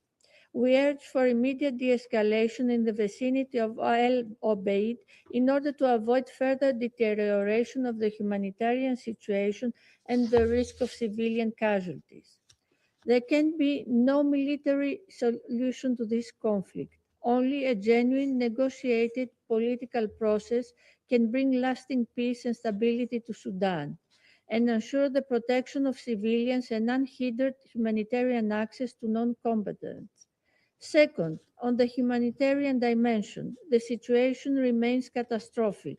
Civilians continue to bear the heaviest burden of this conflict, facing widespread displacement, acute food insecurity, and severely limited access to basic services. We are particularly alarmed by developments in Al Abeid, a city of more than 563,000 residents that currently host over 100,050 displaced persons. Continued attacks, including reported drone strikes, have caused civilian casualties and damaged critical civilian infrastructure, hospitals, schools, markets, and essential water and electricity facilities. The recent blackout following strikes on key infrastructure has further disrupted water supply and essential services, compounding humanitarian suffering. As a critical humanitarian hub for the wider Kordofan region, any disruption to access in Al Abeid risks devastating consequences far beyond the city itself. We are especially concerned about women and children, who remain among the most vulnerable, facing displacement, hunger, lack of education, and heightened exposure to violence. This concern is particularly acute in Kordofan, where children continue to bear the devastating consequences of the conflict. According to UNICEF, in the first 3 months of 2026 alone, at least 245 children were killed or maimed across Sudan, with some of the highest child casualty rates recorded in Kordofan states. Greece, once again, strongly condemns all attacks against civilians and humanitarian personnel and calls for safe, rapid, unhindered, and sustained humanitarian access. We reiterate that all perpetrators of crimes against civilians and war crimes must be held accountable and be brought to justice. Third, on the political aspect, Greece reiterates its unwavering support for the sovereignty, independence, unity, and territorial integrity of Sudan. We firmly oppose any attempts to create parallel governance structures that risk further fragmenting the country. The future of Sudan must be determined through an inclusive Sudanese-led political process, free from violence and coercion. In this regard, we reiterate our support for the efforts of the Quintet, whose sustained diplomatic engagement has played an important role in maintaining international attention and fostering coordination among key stakeholders. We also commend the Quad, the Secretary General's personal envoy for Sudan, Paki Havisto, and Senior Advisor to the U.S. President on Arab and Middle Eastern Affairs, Masad Boulos, for the constructive and timely engagement in promoting regional dialogue and supporting conditions conducive to de-escalation. We repeat our call on all parties to exercise maximum restraint, engage meaningfully in efforts to reduce tensions, and recommit to dialogue. Regional and international actors with influence over the parties must exercise that influence responsibly and urgently to support a return to negotiations. Madam President, at this critical juncture, the Security Council must remain united and actively engaged. Greece stands ready to work constructively with all Council members in support of immediate de-escalation, the protection of civilians, unhindered humanitarian access, and a credible political pathway towards a sustainable peace. The people of Sudan cannot afford further delay. I thank you. I thank the delegate of Greece for that statement. I now give the floor to the delegate of Denmark. You have the floor. Let me also thank USG DiCarlo and UNICEF Deputy Executive Director, Ms. Suleiman, for their briefings. Today's reports paint a devastating picture. The conflict in Sudan continues to spiral out of control with appalling consequences for civilians across the country. As we have heard, the use of armed drones has become a defining and deeply troubling feature of this war. Civilians, civilian objects, and critical infrastructure are targeted with impunity. Denmark condemns these attacks in the strongest possible terms. Madam President, just last week, this Council expressed alarm that the RSF military buildup around El Obeid. The developments are starkly familiar, and the international community has warned of potentially catastrophic consequences for the hundreds of thousands present or displaced in the city. Let me be clear, we cannot allow El Obeid to become another El Fasher. We demand that the RSF halt any offensive and call on the parties to protect civilians and allow the free and safe passage of all of those seeking to flee. This Council has a responsibility to act early to prevent mass atrocities, not only to react when it's too late. We must use every tool at our disposal, including the sanctions regime, to prevent civilian harm and ensure accountability. We condemn direct and indirect external interference in Sudan, whether through military, logistical, or economic means, and call on all states to comply with this Council's arms embargo. We once again urge this Council to speak with one voice and to act. Madam President, against this backdrop, humanitarian access remains extremely obstructed. Nearly 20 million face acute hunger, and more than 800,000 children risk severe malnutrition. Aid workers continue to face attacks, bureaucratic obstruction, and deliberate denial of passage. Denmark demands that all parties grant immediate, safe, and unimpeded humanitarian access throughout Sudan without conditions, in full compliance with international humanitarian law. Every day of obstruction is a death sentence for those who cannot wait. UNICEF's briefing is a stark reminder of the enormous toll of this war on Sudan's children. They face mass displacement, famine, and a collapse of the education system. Denmark calls on all parties to immediately end grave violations against children, uphold their obligations under international humanitarian law and relevant Security Council resolutions, and to engage with the UN to develop and implement action plans to prevent these violations. Furthermore, a report issued this week by OHCHR lays bare the brutality and magnitude of conflict-related sexual violence in Sudan since the start of the war.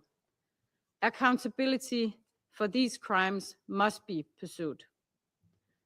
Madam President, Denmark expresses its full support for the work of Personal Envoy Haavisto and welcomes the momentum generated by the Addis Ababa consultations in June, led by the Quintet, towards an inclusive civilian-led political process. These are positive steps towards greater convergence of regional and international efforts with Sudanese people at the center. An inclusive civilian-led transition, free from the coercion of armed actors and with the meaningful participation of women, youth, and minority groups, remains the only viable path out of this conflict. Denmark urges all stakeholders to engage constructively and in good faith through concrete confidence-building measures, including an immediate halt on attacks on civilian infrastructure. Denmark equally supports the Quad's effort to achieve an immediate humanitarian truce, leading to a permanent nationwide ceasefire. In closing, Denmark believes it is long past time for this Council to unite, to prevent atrocities in El Obeid, to demand a nationwide cessation of hostilities, to move beyond condolence, concern, and condemnation, and to uphold our mandate to maintain international peace and security. We need to take concrete measures, and we need to see them implemented. The people of Sudan have suffered for way too long. I thank you.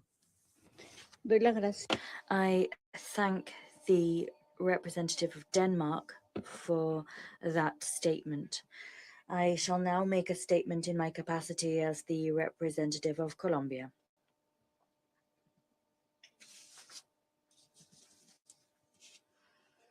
At the outset, I wish to thank Under-Secretary General Di Carlo and Deputy Executive Director Ms. Hanan Suleiman for the invaluable information that they have provided regarding the situation in Sudan. I also welcome the delegations that are with us in the chamber today. The recent events in El Obeid are such that we cannot be ambiguous or sit idly by and delay our response. Military pressure on the city is growing. At the same time, alarm bells continue to sound at the presence of the rapid support forces and vulnerability to drone attacks, as well as regarding the imminent risk of a ground offensive. The Council, as it was in its recent press statement, must continue to be forceful insofar as stating that an escalation in El Obeid and any attack against the city, the people or the civilian infrastructure, as well as the humanitarian access routes by any party, is unacceptable. Colombia reiterates its appeal for the immediate cessation of any attack, as well as for the effective protection of the civilian population, for the guarantee of safe, sustained, rapid, and unfettered humanitarian access. It is vital to step up efforts to contain this escalation and to avoid the following: the devastation of El Obeid, as well as ever more civilian casualties. The worsening of the forced displacement crisis and the perpetration of new atrocities must also be avoided. However, our appeal is also a more general one. The parties involved must fully comply with international humanitarian law and, in particular, must ensure the protection of schools, hospitals, students, patients, teachers, and humanitarian personnel across the full extent of the country. Elsewhere, as we have just heard from the UNICEF report, Children continue to pay a high price for the war in Sudan. The conflict has exposed children to grave violations. These include recruitment and use, killing, maiming, attacks against schools and hospitals, abductions, and the denial of humanitarian access. This situation directly threatens any possibility for lasting peace. As such, Colombia wishes to insist that the protection of children must be placed at the heart of all political responses as well as of negotiations underway. For as long as mediation efforts fail to bear fruit, and for as long as parties fail to make progress towards an inclusive political solution, each day of war means more children displaced, more children out of school, and more children exposed to new atrocities. Finally, my delegation takes note of the convening of the Berlin Conference on Sudan. We also take note of the substantive discussions held with various civil society stakeholders in Addis Ababa. That was in the first week of June and was under the leadership of the Quintet. Colombia insists on the urgent need to foster dialogue between the parties and to make headway in current mediation processes. With that in mind, we recognize the value of creating fora which give voice to groups from a much broader spectrum of Sudanese stakeholders. I thank you. I now resume my function as President of the Council.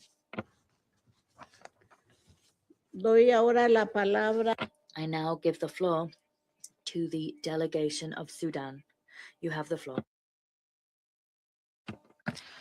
In the name of God, the merciful, the compassionate, Madam President, distinguished members of the Council, I would first of all like to congratulate you, Madam President, on your country's assumption of the presidency of the Council for this month. We commend your able leadership of the Council's deliberations.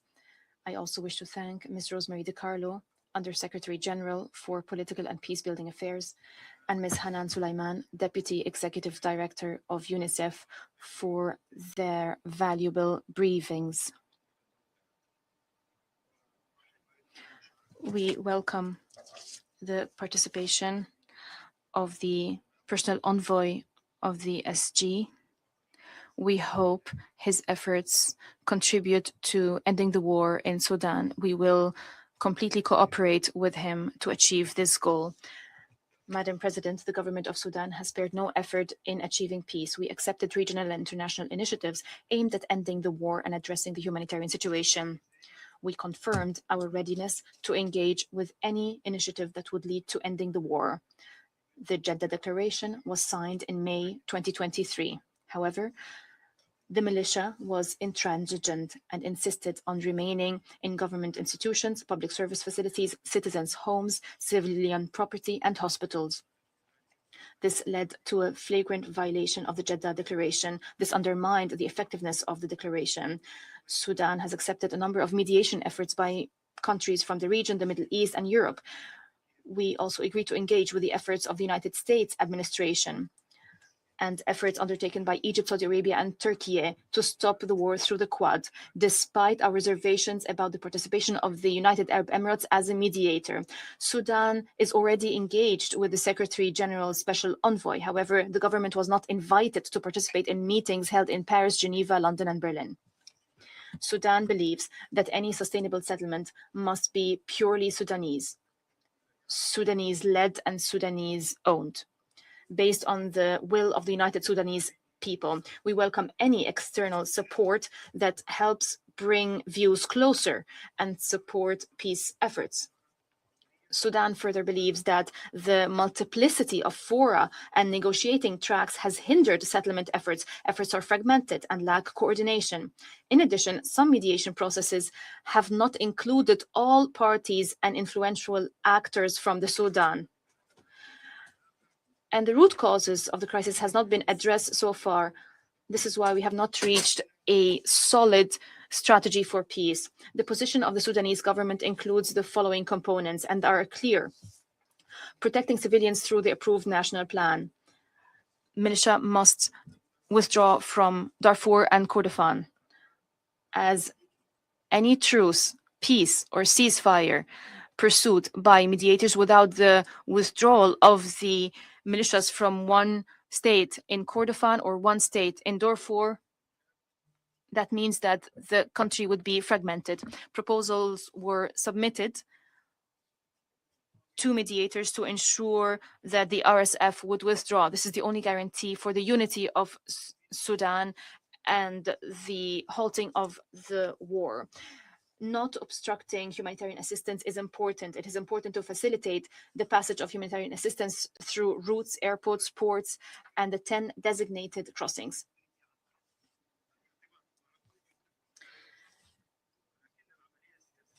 It is important to engage with all mediation efforts and initiatives, but we maintain that the political process is an exclusively national process, Sudanese-owned and Sudanese-led. Sudanese are tired of the multiplicity of tracks and confrontation between countries as they try to impose their will on the Sudan. To reach a solution to establish a new Sudan that is not in line with the will of the Sudan. The government does not oppose a ceasefire, but we reject any process that benefits the militia.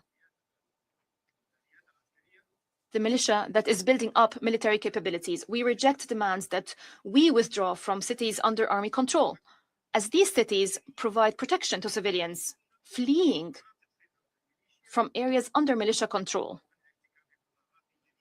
And this prevents the commission of further atrocities. It is not reasonable that the armed forces are required to withdraw from 27 cities and from Al-Ubaid. The government calls for relying on testimonies and evidence. The militia's actions prove that they have committed atrocities and acts of genocide. This criminal record is more than sufficient to designate the militia as a terrorist group, similar to ISIS, Boko Haram, and the Lord's Resistance Army. The peace-building process that have presented from a number of delegations is nationally owned and includes civilians, political parties, vital sectors of societies that were marginalized, the armed forces, civil organizations, women, youth, and civil society organizations. We need a representation of the armed forces and the security agencies because they're responsible for security. Our position is based on the government's proposal presented by the Prime Minister to the Council in December 2025. In addition to the vision submitted to the Secretary General, we extended an invitation to him to attend the Conference on Community Peace and National Reconciliation. This is not a political conference. This is a conference that aims to strengthen the culture of peaceful coexistence, address the root causes of communal conflicts through reconciliation, achieve transitional justice, prevent hate speech and violence, and involve community actors such as civil administrations, religious leaders, and key components of society, including women, youth, academics, and others. We have to involve them all in making and building peace so that the peace-building process is not a government process. Madam President, why has peace not been achieved so far? Although the free world, the people of conscience, have condemned the atrocities and grave violations committed by the militia, some international actors have failed to fulfill their moral and legal responsibilities. They have instead pursued a policy of dissimulation and passive neutrality, equating thereby the two parties to the conflict. Foreign Policy magazine confirmed that such an approach failed to curb the war and provided a political cover for the militia, emboldening them to continue committing atrocities. Because of this false neutrality, the militia must be designated as a terrorist group, given that the legal elements of terrorism and genocide crimes and their executions, rape, sexual enslavement of women, and targeting even persons of disabilities. This all proves that they committed acts of terrorism. There has been systematic targeting of civilians with more than 200 drone attacks carried out by the militia. It also continues to pursue the partition plans, parallel governance structures, establishing a central bank, Emirati support to rapid support forces persists, and the support to the Emirati support to the foreign mercenary allies persists and opened additional military fronts across the Chadian and Libyan borders.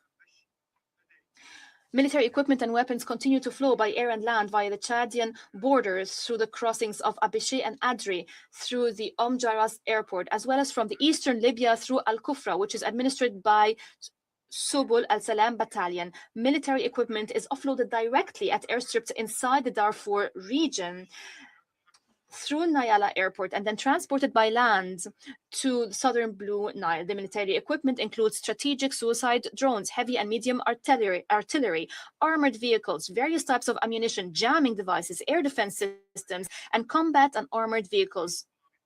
Dirt airstrips are also being prepared to facilitate the overland transfers of supplies through multiple routes. Did mediators address these violations? The routes are the following. From Libya, supplies arrive through the ports of Benghazi and Tobruk and through airports and transported by land to the city of Al-Kufra and through the desert to assembly areas in Zuruk and Humrat al-Sheikh. The route of Kufra, Al-Buwaib, Saif 300 west of the Sudan, Chad, Libya tri-border area. The route of Al-Kufra, Mismar, Al-Jarjamardi, Al-Dakhla, Bir Marki, which is the main area receiving supplies from Libya. A route passing through Al-Sara base and Jaras airport. The Chadian area of Adri was opened, but it was misused.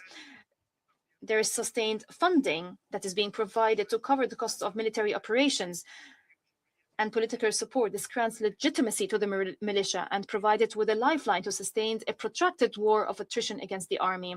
Medical and media support is being provided, including the transfer of injured militia leaders abroad for treatment. Media strategies are being used to improve the militia's image, including psychological warfare campaigns managed from within the UAE, the ongoing looting of precious resources such as gold, and the export of gold by the militia to the UAE continues. Gold smuggling last year reached 56 tons, valued at more than $7 billion. Intelligence and technical support is being provided through advanced electronic warfare technologies and sophisticated jamming systems. There is no advanced weaponry in the West that did not reach the militia. There is a logistical support center used for transporting UAE supplies to the militia in violation of Resolution 1591. It is used as a transit hub for transferring fighters, weapons shipments, and combat vehicles, air defense system, and other supplies into Sudanese territory in southern Blue Nile. Border airstrips are being prepared and supply and equipment lines established in Kurmuk and areas under militia control. There is a secret training camp in the region. Military vehicles and combat units participated in military operations in southern Blue Nile. The border with the Central African Republic is being used as a logistical corridor for foreign fighters, following growing ties between Abu Dhabi and the Central African Republic. Through the northeast of the Central African Republic, near the tri-border area close to the Sudan's border. Spartan and Gladiator combat vehicles have been supplied with transit hubs established in southern Libya and Chad.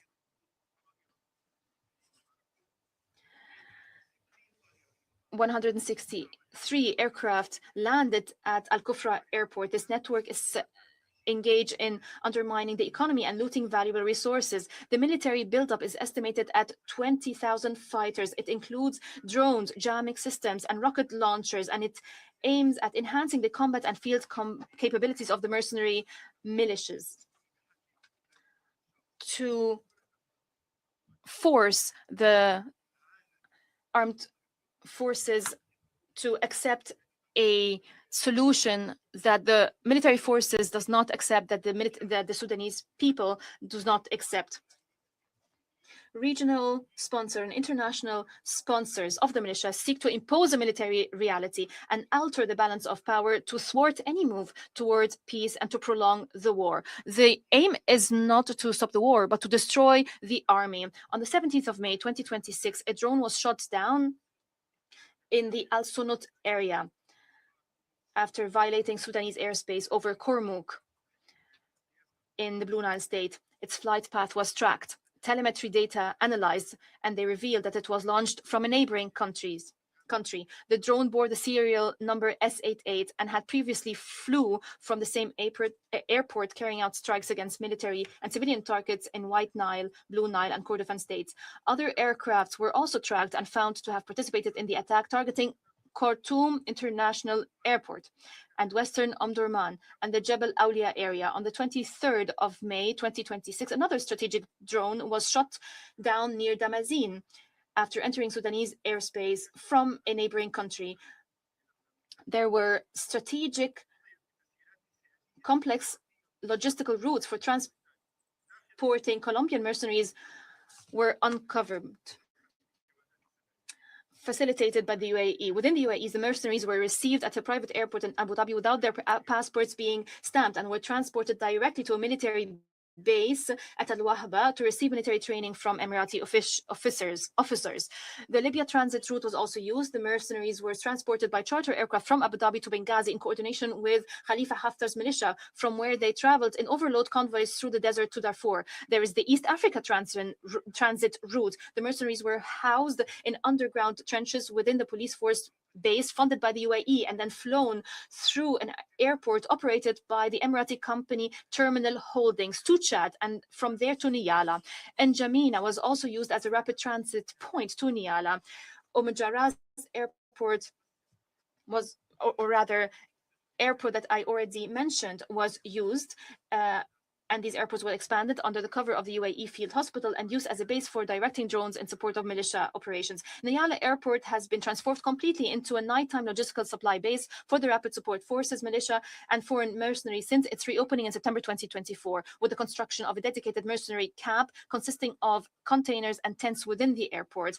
On modified Emirati weapons and equipment in violation of end user certificates, the militia has been observed using weapons originally sold to the UAE armed forces as the end user. So the following weapons were used: Serbian-made 120 millimeters mortar ammunition imported through the company Adasi, a subsidiary of the UAE's Edge Group; Bulgarian-made 81 millimeters mortar ammunition seized from the Colombian convoys arriving from Libya; Emirati-made Nimr Ajban armored personnel carriers equipped with a French Galix defense system. Madam President, I would like to draw the Council's attention to the letter sent by the government of Sudan to the Security Council and the Secretary General of the United Nations concerning the grave violations suffered by civilian detainees and prisoners held in detention centers under the control of the Rapid Support Forces militia, particularly in De Grace and Shala. The detained are being subjected to horrible treatment, and there are serious practices related to human organ trafficking. These acts, if not met with decisive international action, then they constitute grave violations of international humanitarian law and may amount to war crimes and crimes against humanity. From this rostrum, Sudan renews its call upon the Security Council and the UN and the International Committee of the Red Cross and all relevant international mechanisms to take urgent, just measures to ensure unrestricted access to detention facilities and to provide protection and humanitarian and medical assistance to detainees, and to conduct independent and transparent investigations, and to hold all those responsible for those crimes accountable in accordance with international law.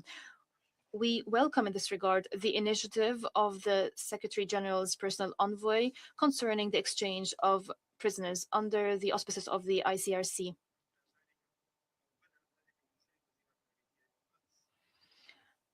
The Prime Minister welcomed this move yesterday. Concerning the humanitarian situation, we have allowed UN organizations engaged in the delivery of humanitarian assistance to utilize airports of Madani, Kadugli in South Kordofan, El Obeid in North Kordofan, and Damazin in Blue Nile as humanitarian hubs for the delivery of relief supplies. UN personnel may accompany mobile convoys, supervise the distribution of assistance, and return to the points of departure of relief operations. Sudan renews its commitment to facilitate the work of the UN and accredited organizations. As for the provision of humanitarian assistance, the government has provided more than 68% of the needs of the displaced persons, returnees, and those affected by the war.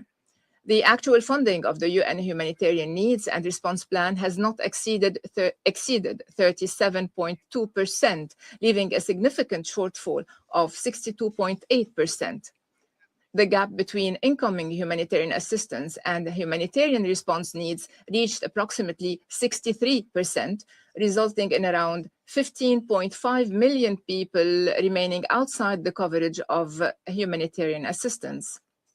The number of beneficiaries of humanitarian assistance, owing to the facilitated humanitarian access and coordination, has reached approximately 18 million people. UN interventions during 2024-2025 amounted to $2.3 billion. Humanitarian assistance by friendly countries totaled 73.46 metric tons. The national humanitarian assistance matrix amounted to 8,600,000 metric tons.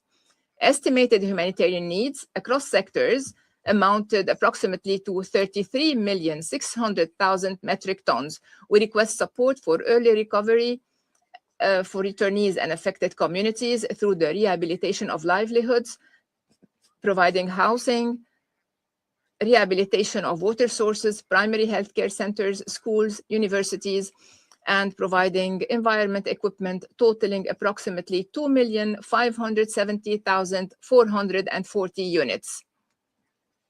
It is also important to ally humanitarian response operations with sustainable solutions.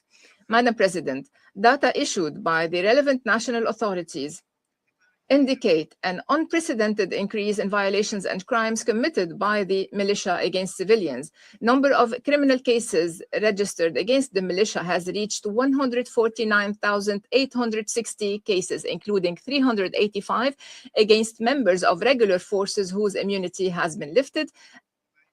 This demonstrates the state's commitment to preventing impunity. Investigations have been completed in 21,787 cases that have been referred to national courts, and judgments have been issued in 10,417 cases. The National Investigation Committee documented 2,200 cases of rape, 14,999 cases of detention and enforced disappearances, 30,971 killings, 44,617 injuries.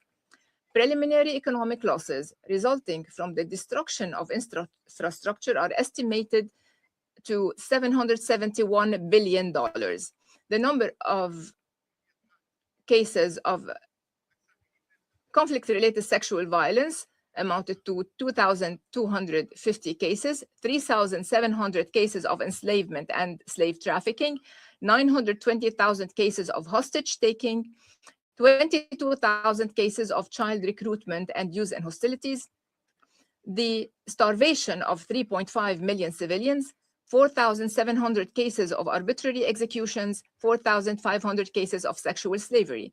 In the Khartoum state alone, the militia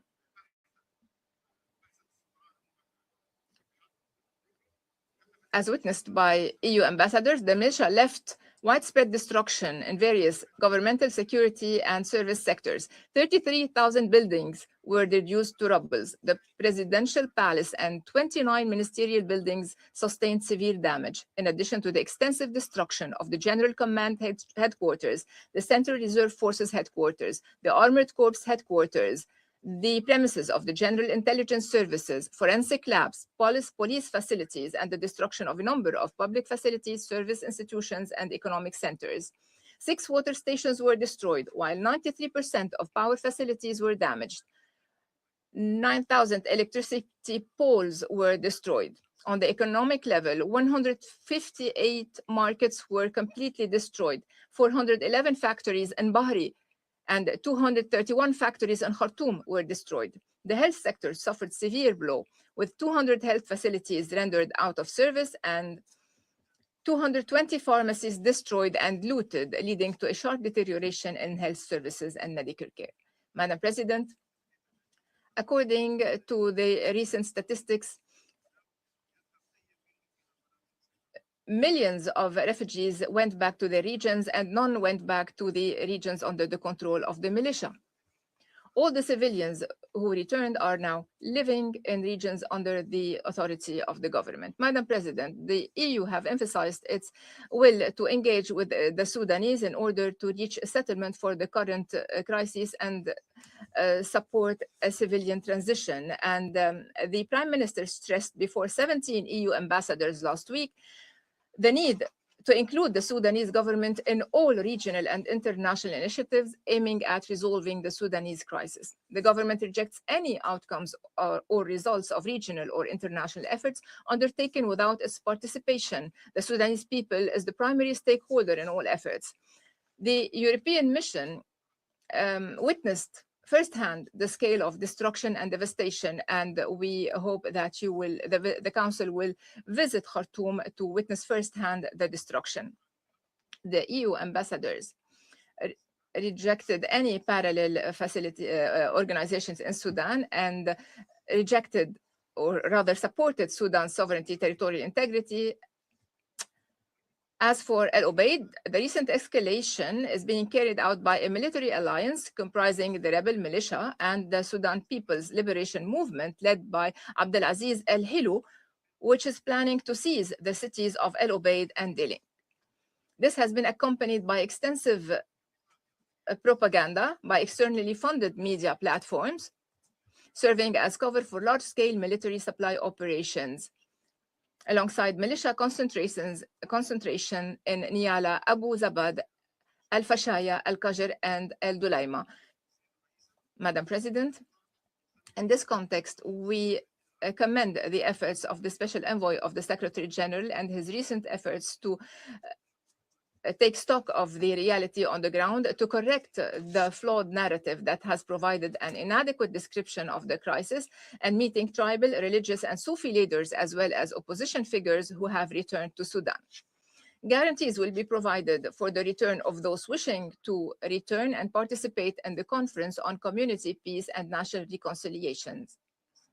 Sudan can cooperate with the United Nations regarding approaches to achieve peace in Sudan, with the integration of armed movements and military formations with the objective of establishing a unified national army. Pressure should be applied to the Sudan People's Liberation Movement led by Al-Hilu, which is allied with the militia and which is igniting ethnic conflict, making Al-Hilu an unacceptable leader to different components in South Kordofan.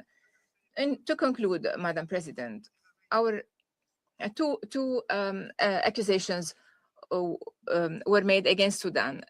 We heard that Sudan rejected two proposals this morning. The president was following this session and he sent me what he said, but it seems that Mr. Bulus did not read that. It includes a schedule for the withdrawal and for establishing peace. And I would have read that statement to you if it did not reflect the US engagement in the conflict. So regarding the repeated accusation of using chemical weapons by the armed forces, this issue should be left to the OPCW, since Sudan is member of its executive border. And we have created a national committee that is engaging with the US. And the US team has visited Sudan, and they have visited the areas where they said that our forces have used chemical weapons, and samples of the soil from 4 regions were taken. And therefore, until now, no proof has been submitted by the American establishment to prove that the Sudanese army has used chemical weapons. And the Sudanese ambassador in Washington has been engaging with different parties, and so far no evidence has been presented proving that the army has used chemical weapons against civilians. Therefore, we ask the Council, and if needed, I can submit a memorandum this week regarding the Sudanese engagement with the US regarding this very serious accusation. So what are our demands? to mainstream the various mediation processes, which have taken the form of external conferences whose hosts do not invite Sudan. The Council should support the Jeddah Agreement as the only achievement realized so far. The Jeddah platform is the legitimate forum for resuming the technical talks initiated by the former Special Envoy Lamamra under the supervision of Special Envoy Havisto. The Council should support national ownership of the political process. There's a need to establish a border monitoring mechanism to detect arms smuggling through desert routes and across the borders. We have said that Sudan will not accept the expansion of the resolution to cover all Sudan, because it means that the army will not be allowed to acquire weapons to defend its territories. International partners can put pressure over the UAE to end providing the rebels with weapons, and the war would end. Therefore, we call for ending external interferences by implementing relevant resolutions, especially resolutions 1591 and 2736. And we call for ending drone attacks and attacks against civilians, ending military financial support provided by the UAE and some neighboring countries to the militia, and that are not being mentioned by the mediators. There's also a need to adopt strict measures to remove foreign mercenaries from Darfur and Kordofan. We submitted a list of their names to the Security Council. And also there's a need to implement the African Union Convention for the elimination of mercenarism. There's a need to sanction private security companies in the UAE involved in recruiting, training, and transporting mercenaries to Darfur, to prosecute entities proven to be involved in such activities, and to conduct the necessary UN investigations in the facilitation and coordination, to investigate the activities of the Global Security Services Group headquartered in Abu Dhabi, supporting investigations initiated regionally, nationally, or internationally concerning war crimes and crimes against humanity, and establishing a compensation fund for victims, survivors, and communities affected by the atrocities committed by the UAE-supported RSF militia, and compelling the militia to protect civilians. Thank you, President. I thank the delegate of Sudan for that statement. I now give the floor to the delegate of Ethiopia. Thank you. Thank you, Madam President. Allow me to start by congratulating you for assuming the presidency of the Council for the month of June. We also thank Undersecretary Rosemary DiCarlo and Ms. Hanan Suleiman for their briefings. Madam President, as a close neighbor with deep historical, cultural, and economic ties to Sudan, Ethiopia has a long-standing interest in Sudan's peace and stability. The close bonds between the two nations have fostered a relationship of mutual importance and shared interest. Ethiopia views a peaceful and stable Sudan as vital to the stability and development of the wider region. In this spirit, Ethiopia remains firmly committed to the promotion of lasting peace and stability in Sudan.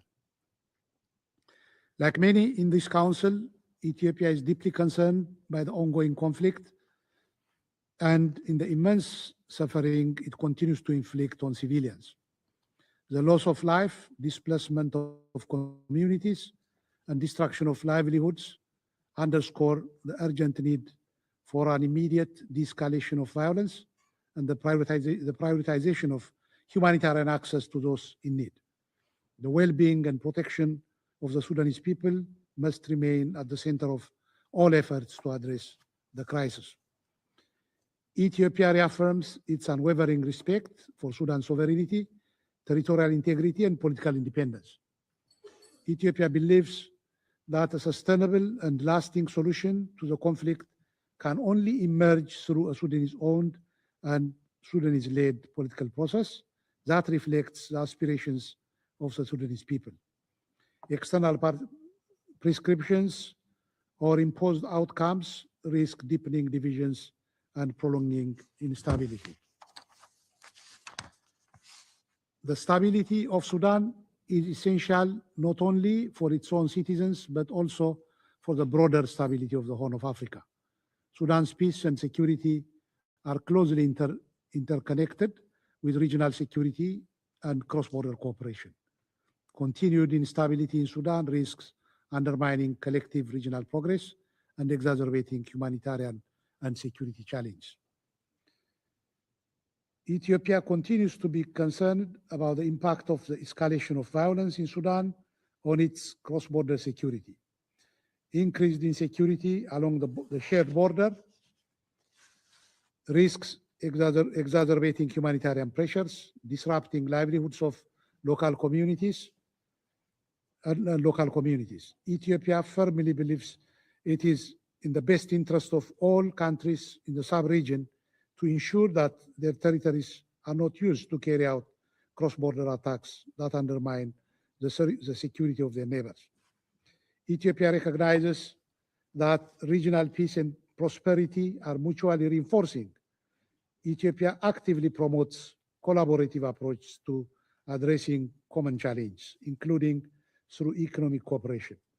We believe lasting stability can only be achieved through partnerships and mutual trust.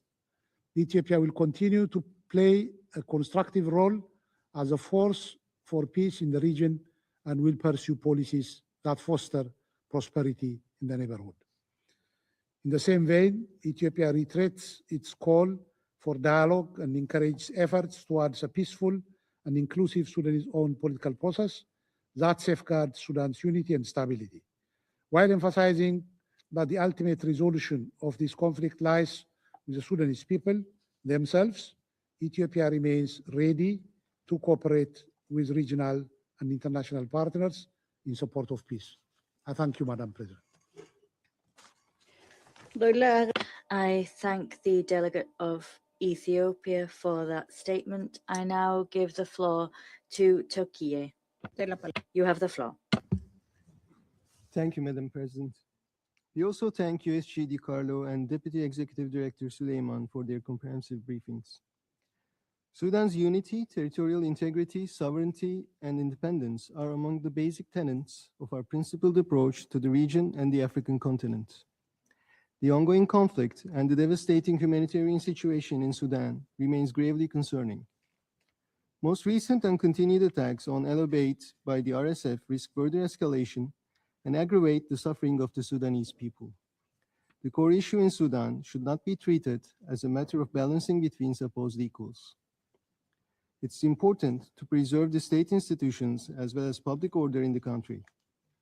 The most effective way for ending the conflict is dialogue and diplomacy. To this end, we support regional and international efforts aiming to resolve the conflict. While international initiatives are valuable in keeping the conflict in Sudan on the international agenda, their ability to contribute to a lasting solution is limited in the absence of Sudan's legitimate representatives. Weakening and delegitimizing state institutions in the country without any viable options only delay the potential for sustained peace and order. A civilian transition must be based on the realities of Sudan and the realities on the ground. In this regard, dialogue processes have to be owned and led by the Sudanese. In these difficult times, Turkey does not remain indifferent to the humanitarian crisis in Sudan. We will continue to provide humanitarian aid to ease the suffering of the Sudanese people. We believe that the establishment of stability is intrinsically linked to the normalization of the country and the daily life. Turkish authorities and companies therefore continue to maintain their presence and activities in Sudan. Madam President, Turkey urges all Council members to work constructively for the peace, stability, and unity of Sudan. We call upon the Security Council to prioritize the humanitarian tragedy and focus on the facilitation of Sudanese-owned and Sudanese-led dialogues. Turkey further invites the Council and all stakeholders to take into account the essential concerns of the legitimate Sudanese authorities, adopt an inclusive approach, and place the realities of Sudan at the basis of these discussions. I thank you. I thank the delegation of Turkey for that statement. I now give the floor to Egypt. You have the floor. Madam President, the brotherly Sudan is facing one of the most serious crises in its modern history. even one of the most serious humanitarian crises in the world. The Sudanese people, the brotherly Sudanese people, is bearing the brunt of these humanitarian repercussions resulting from an artificial crisis, a contrived crisis that is affecting the people. Millions are facing the risk of starvation and displacement. The infrastructure and vital services are collapsing. Humanitarian response, international humanitarian response, does not rise to the level of the challenge. And there is still no progress in putting an end to this crisis with all its dimensions. We regret that attention given to the Sudanese crisis has declined because of other crises, more recent crises. We warn of the international community remains a spectator when the Sudanese people is facing exceptional circumstances subjected to most serious violations. Rescuing Sudan from this plight is a collective responsibility. It is a political, moral, and humanitarian duty that we all shoulder to prevent recurrence of violations against Al Junaina and Al Fashir in Darfur. These attacks led to carnage against civilians and civilian infrastructure. Al Khartoum was also affected.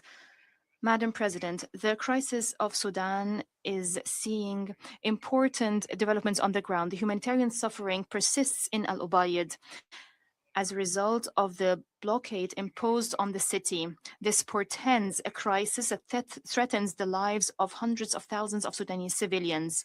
Egypt expresses its full support to the press statement by the Council on the situation in Al Ubaid. We stress that starving civilians and obstructing the delivery of humanitarian aid and targeting civilian objects and service facilities are practices that constitute a grave violation of international humanitarian law. The recent developments on the ground uncover systematic attempts that aim to undermine and weaken the state institutions in Sudan. They aim to create a new reality on the ground that threatens the unity and territorial integrity of the Sudan. The international community is required today to confront any attempts to fragment Sudan, to fragment its social fabric, and impose parallel institutions that claim to be legitimate, falsely claim to be legitimate. Madam President, since the onset of the crisis, Egypt has engaged in humanitarian, political, and diplomatic efforts that were extensive, as we have a historical responsibility towards the brotherly Sudanese people. We believe that the stability of Sudan is a fundamental pillar for the stability of the region as a whole. It is part and parcel of Egyptian national security. I would like to recall the red lines that the statement of the President of the Republic of 18th December 2025 has contained. We stress the importance of the unity and territorial integrity of Sudan. We reject any attempt to fragment the country or to allow for any part of the territory to secede. We categorically reject the establishment of any parallel institutions in the Sudan or recognize those institutions. It is of utmost importance to preserve the state institutions of the state of Sudan. They must be kept intact and must not be undermined. Against this background, we continue our efforts in coordination with regional and international partners, including as part of the Quad. We're making efforts to reach a ceasefire and to reach a humanitarian truce. This will create necessary conditions for launching a Sudanese political process that the Sudanese people determine. The Sudanese people determine the parameters of the political process. Until we reach a ceasefire or temporary humanitarian arrangements, or these arrangements should not be interpreted as a prelude to fragmenting the Sudan or accepting the new front lines or granting legitimacy to certain situations that were imposed on the Sudan by force. In this regard, we value the efforts by the UN envoy and initiatives to ensure dialogue among the components of the Sudanese society. We have made efforts to ensure convergences between civilian powers in Sudan. It is important for these efforts to complement each other. They must complement initiatives presented for the political settlements. That includes the elements of the plan presented by Kamel Idris, the head of the transitional Sudanese government before this council in 2025. The settlement to this dispute must be a purely Sudanese settlement based on the will of the Sudanese people, supported by the national state institutions, away from any diktats, away from any external interferences.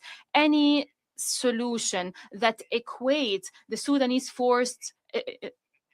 armed forces and the rebel militias that stoked this conflict are condemned to failure. Any solutions must include provisions that holds the militias accountable for the atrocities it has committed against Sudanese people. As part of a transitional justice path through purely Sudanese national institutions. In conclusion, Madam President, the stability of the Sudan is a vital element in regional security and stability architecture. Preserving an independent and united Sudan requires a supportive regional environment that acts responsibly and with wisdom, that recognizes that the security of the region is interconnected and indivisible. In this regard, it is important to stop the illicit flow of mercenaries and weaponry and foreign fighters into Sudan.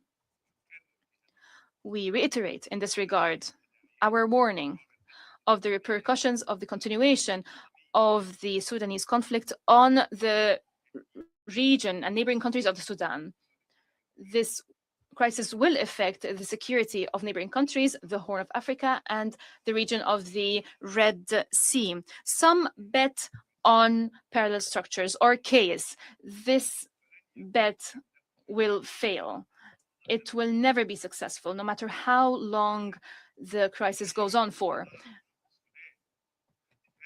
We cannot limit Sudan's right in self-defense, the right to take measures to defend its people, defend its territories from the delusion of some that they might be able to usurp Sudan's territories and resources. I thank you, Madam President.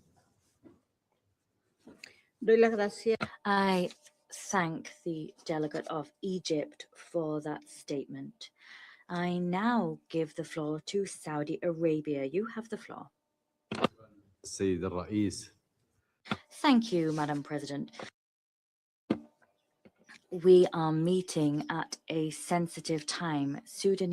Defenseless Sudanese citizens are facing immense challenges, a tragedy that continues, insecurity and instability, a lack of commodities and basic goods. We are witnessing a lack of compassion and humanity of extreme proportions. There are heads of militias that are hungry for power and ignore innocent victims, women, young people, children. We wish to reiterate that the priorities of the Kingdom of Saudi Arabia are the stability of Sudan, a ceasefire, the preservation of Sudanese state institutions, the preservation of Sudan's unity, its territorial integrity, and its resources. The solution must be a inter-Sudanese political one, which fully respects the sovereignty and unity of Sudan and that is rooted in state institutions. Madam President, there is no doubt whatsoever that the grave repercussions we're seeing play out are the direct result of the conflict rumbling on, as well as of insecurity, non-compliance with Jeddah commitments, and the non-implementation of relevant Security Council resolutions, including Resolution 2730. Resolution 2286 and Resolution 2791. That non-compliance has led the situation, the security situation and the humanitarian situation to worsen greatly.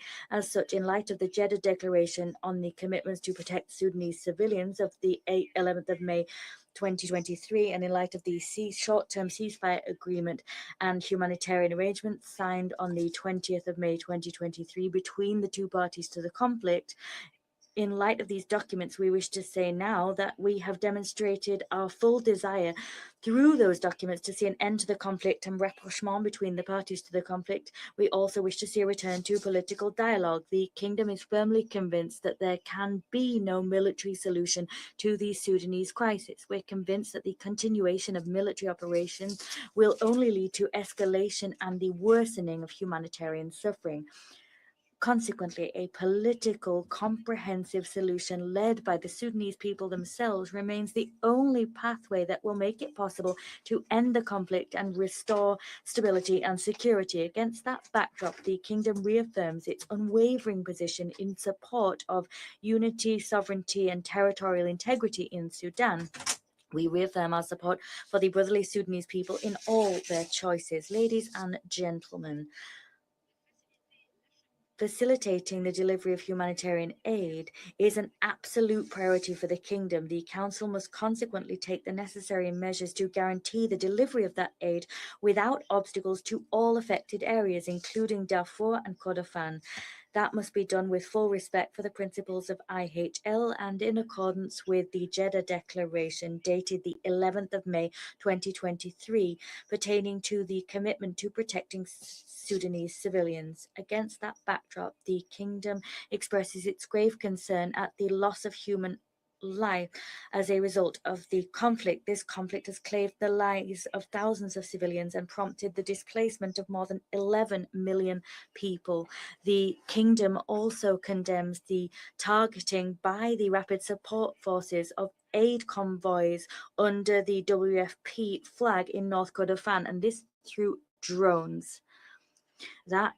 Those actions hinder the delivery of humanitarian aid into conflict zones, and they constitute a flagrant violation of humanitarian principles and IHL. Moreover, we condemn all crimes perpetrated in El Fasher targeting innocent civilians. In the absence of clear international mechanisms for action to be taken on a humanitarian level. Here we underscore the importance of putting an immediate unconditional end to the flow and smuggling of weapons into Sudan. President, regarding the work of the Quad, we welcome the statement of the 12th of September 2025. It is an important step towards strengthening international and regional coordination. This statement underscored the importance of stepping up political and humanitarian efforts and pointed to the need to establish a technical committee responsible for overseeing results through the results of concrete measures on the ground and through them. Coordination through the Quad mechanism is vital to support a Sudanese political process, one that is purely Sudanese, and vital to create an enabling environment for a lasting solution. The role of regional organizations, namely the AU, the LAS, and the personal envoy of Avisto, remains essential to tackle this crisis.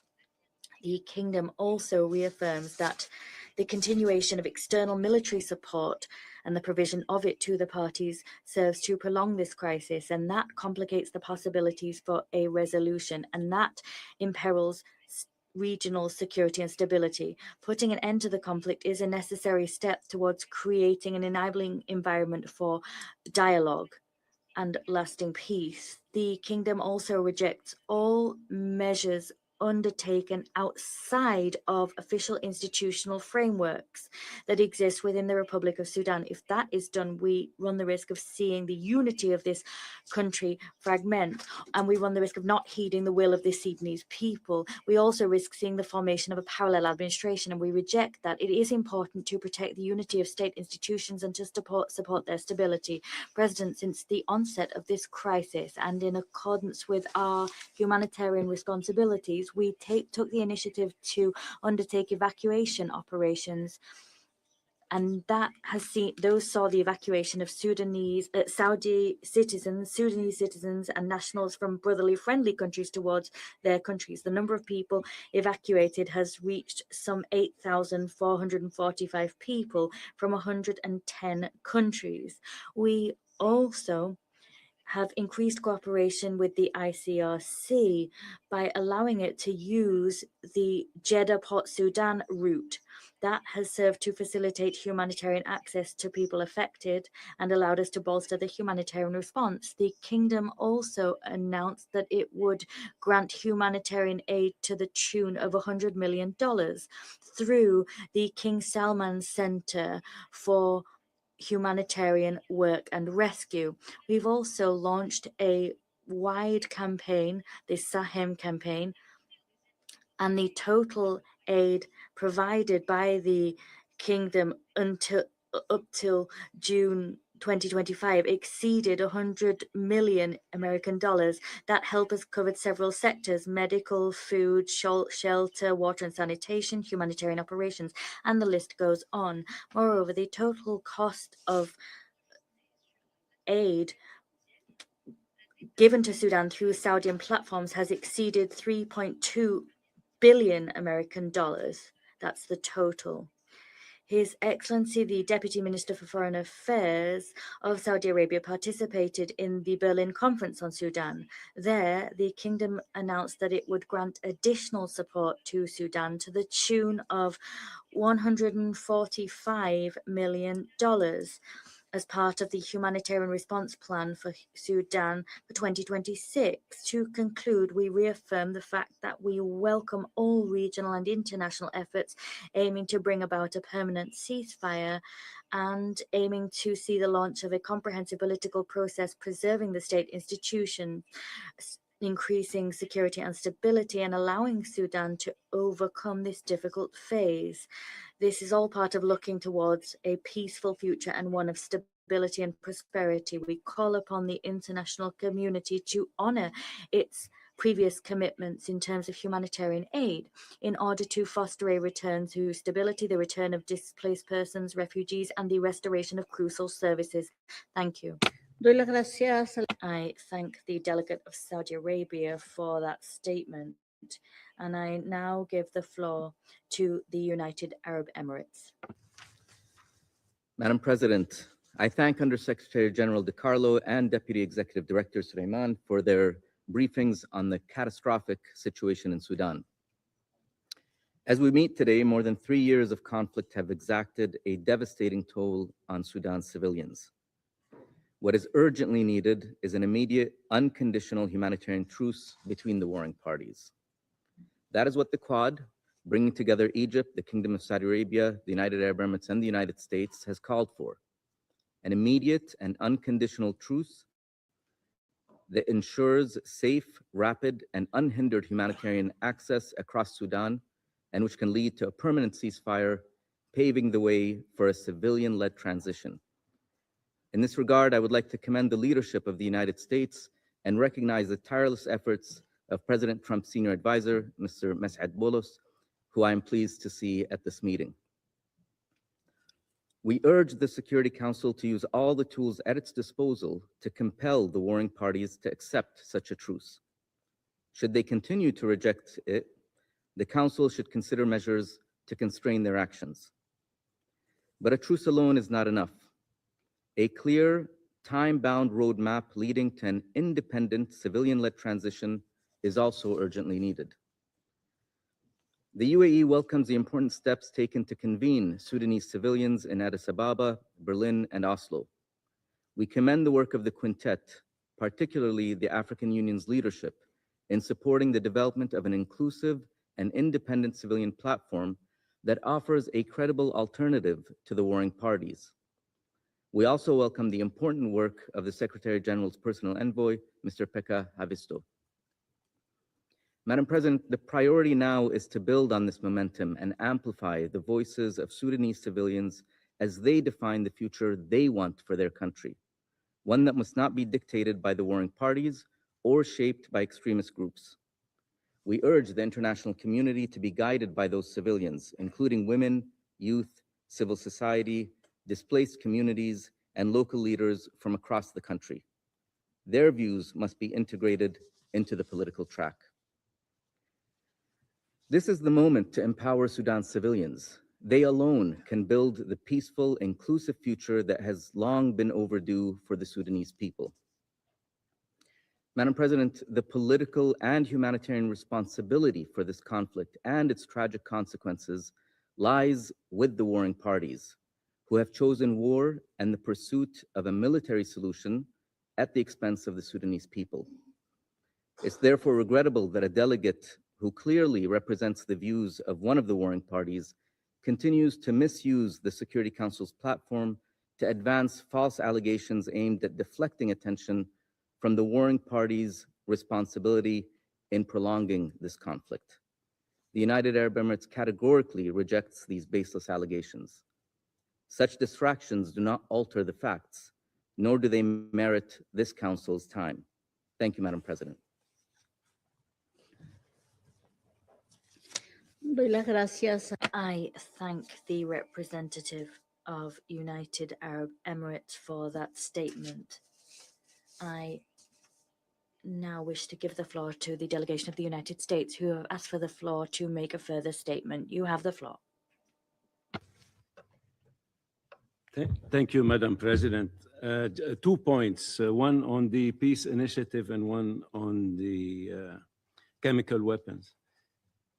I was extremely pleased to hear the Sudanese representative confirm that the President of the Sovereign Council, General Burhan, has apparently accepted rather than rejected the latest peace proposal. This initiative was just recently developed through close consultations with the Sudanese Foreign Minister and other members of the Sovereign Council in coordination with our Egyptian partners, and it was welcomed by our Saudi partners.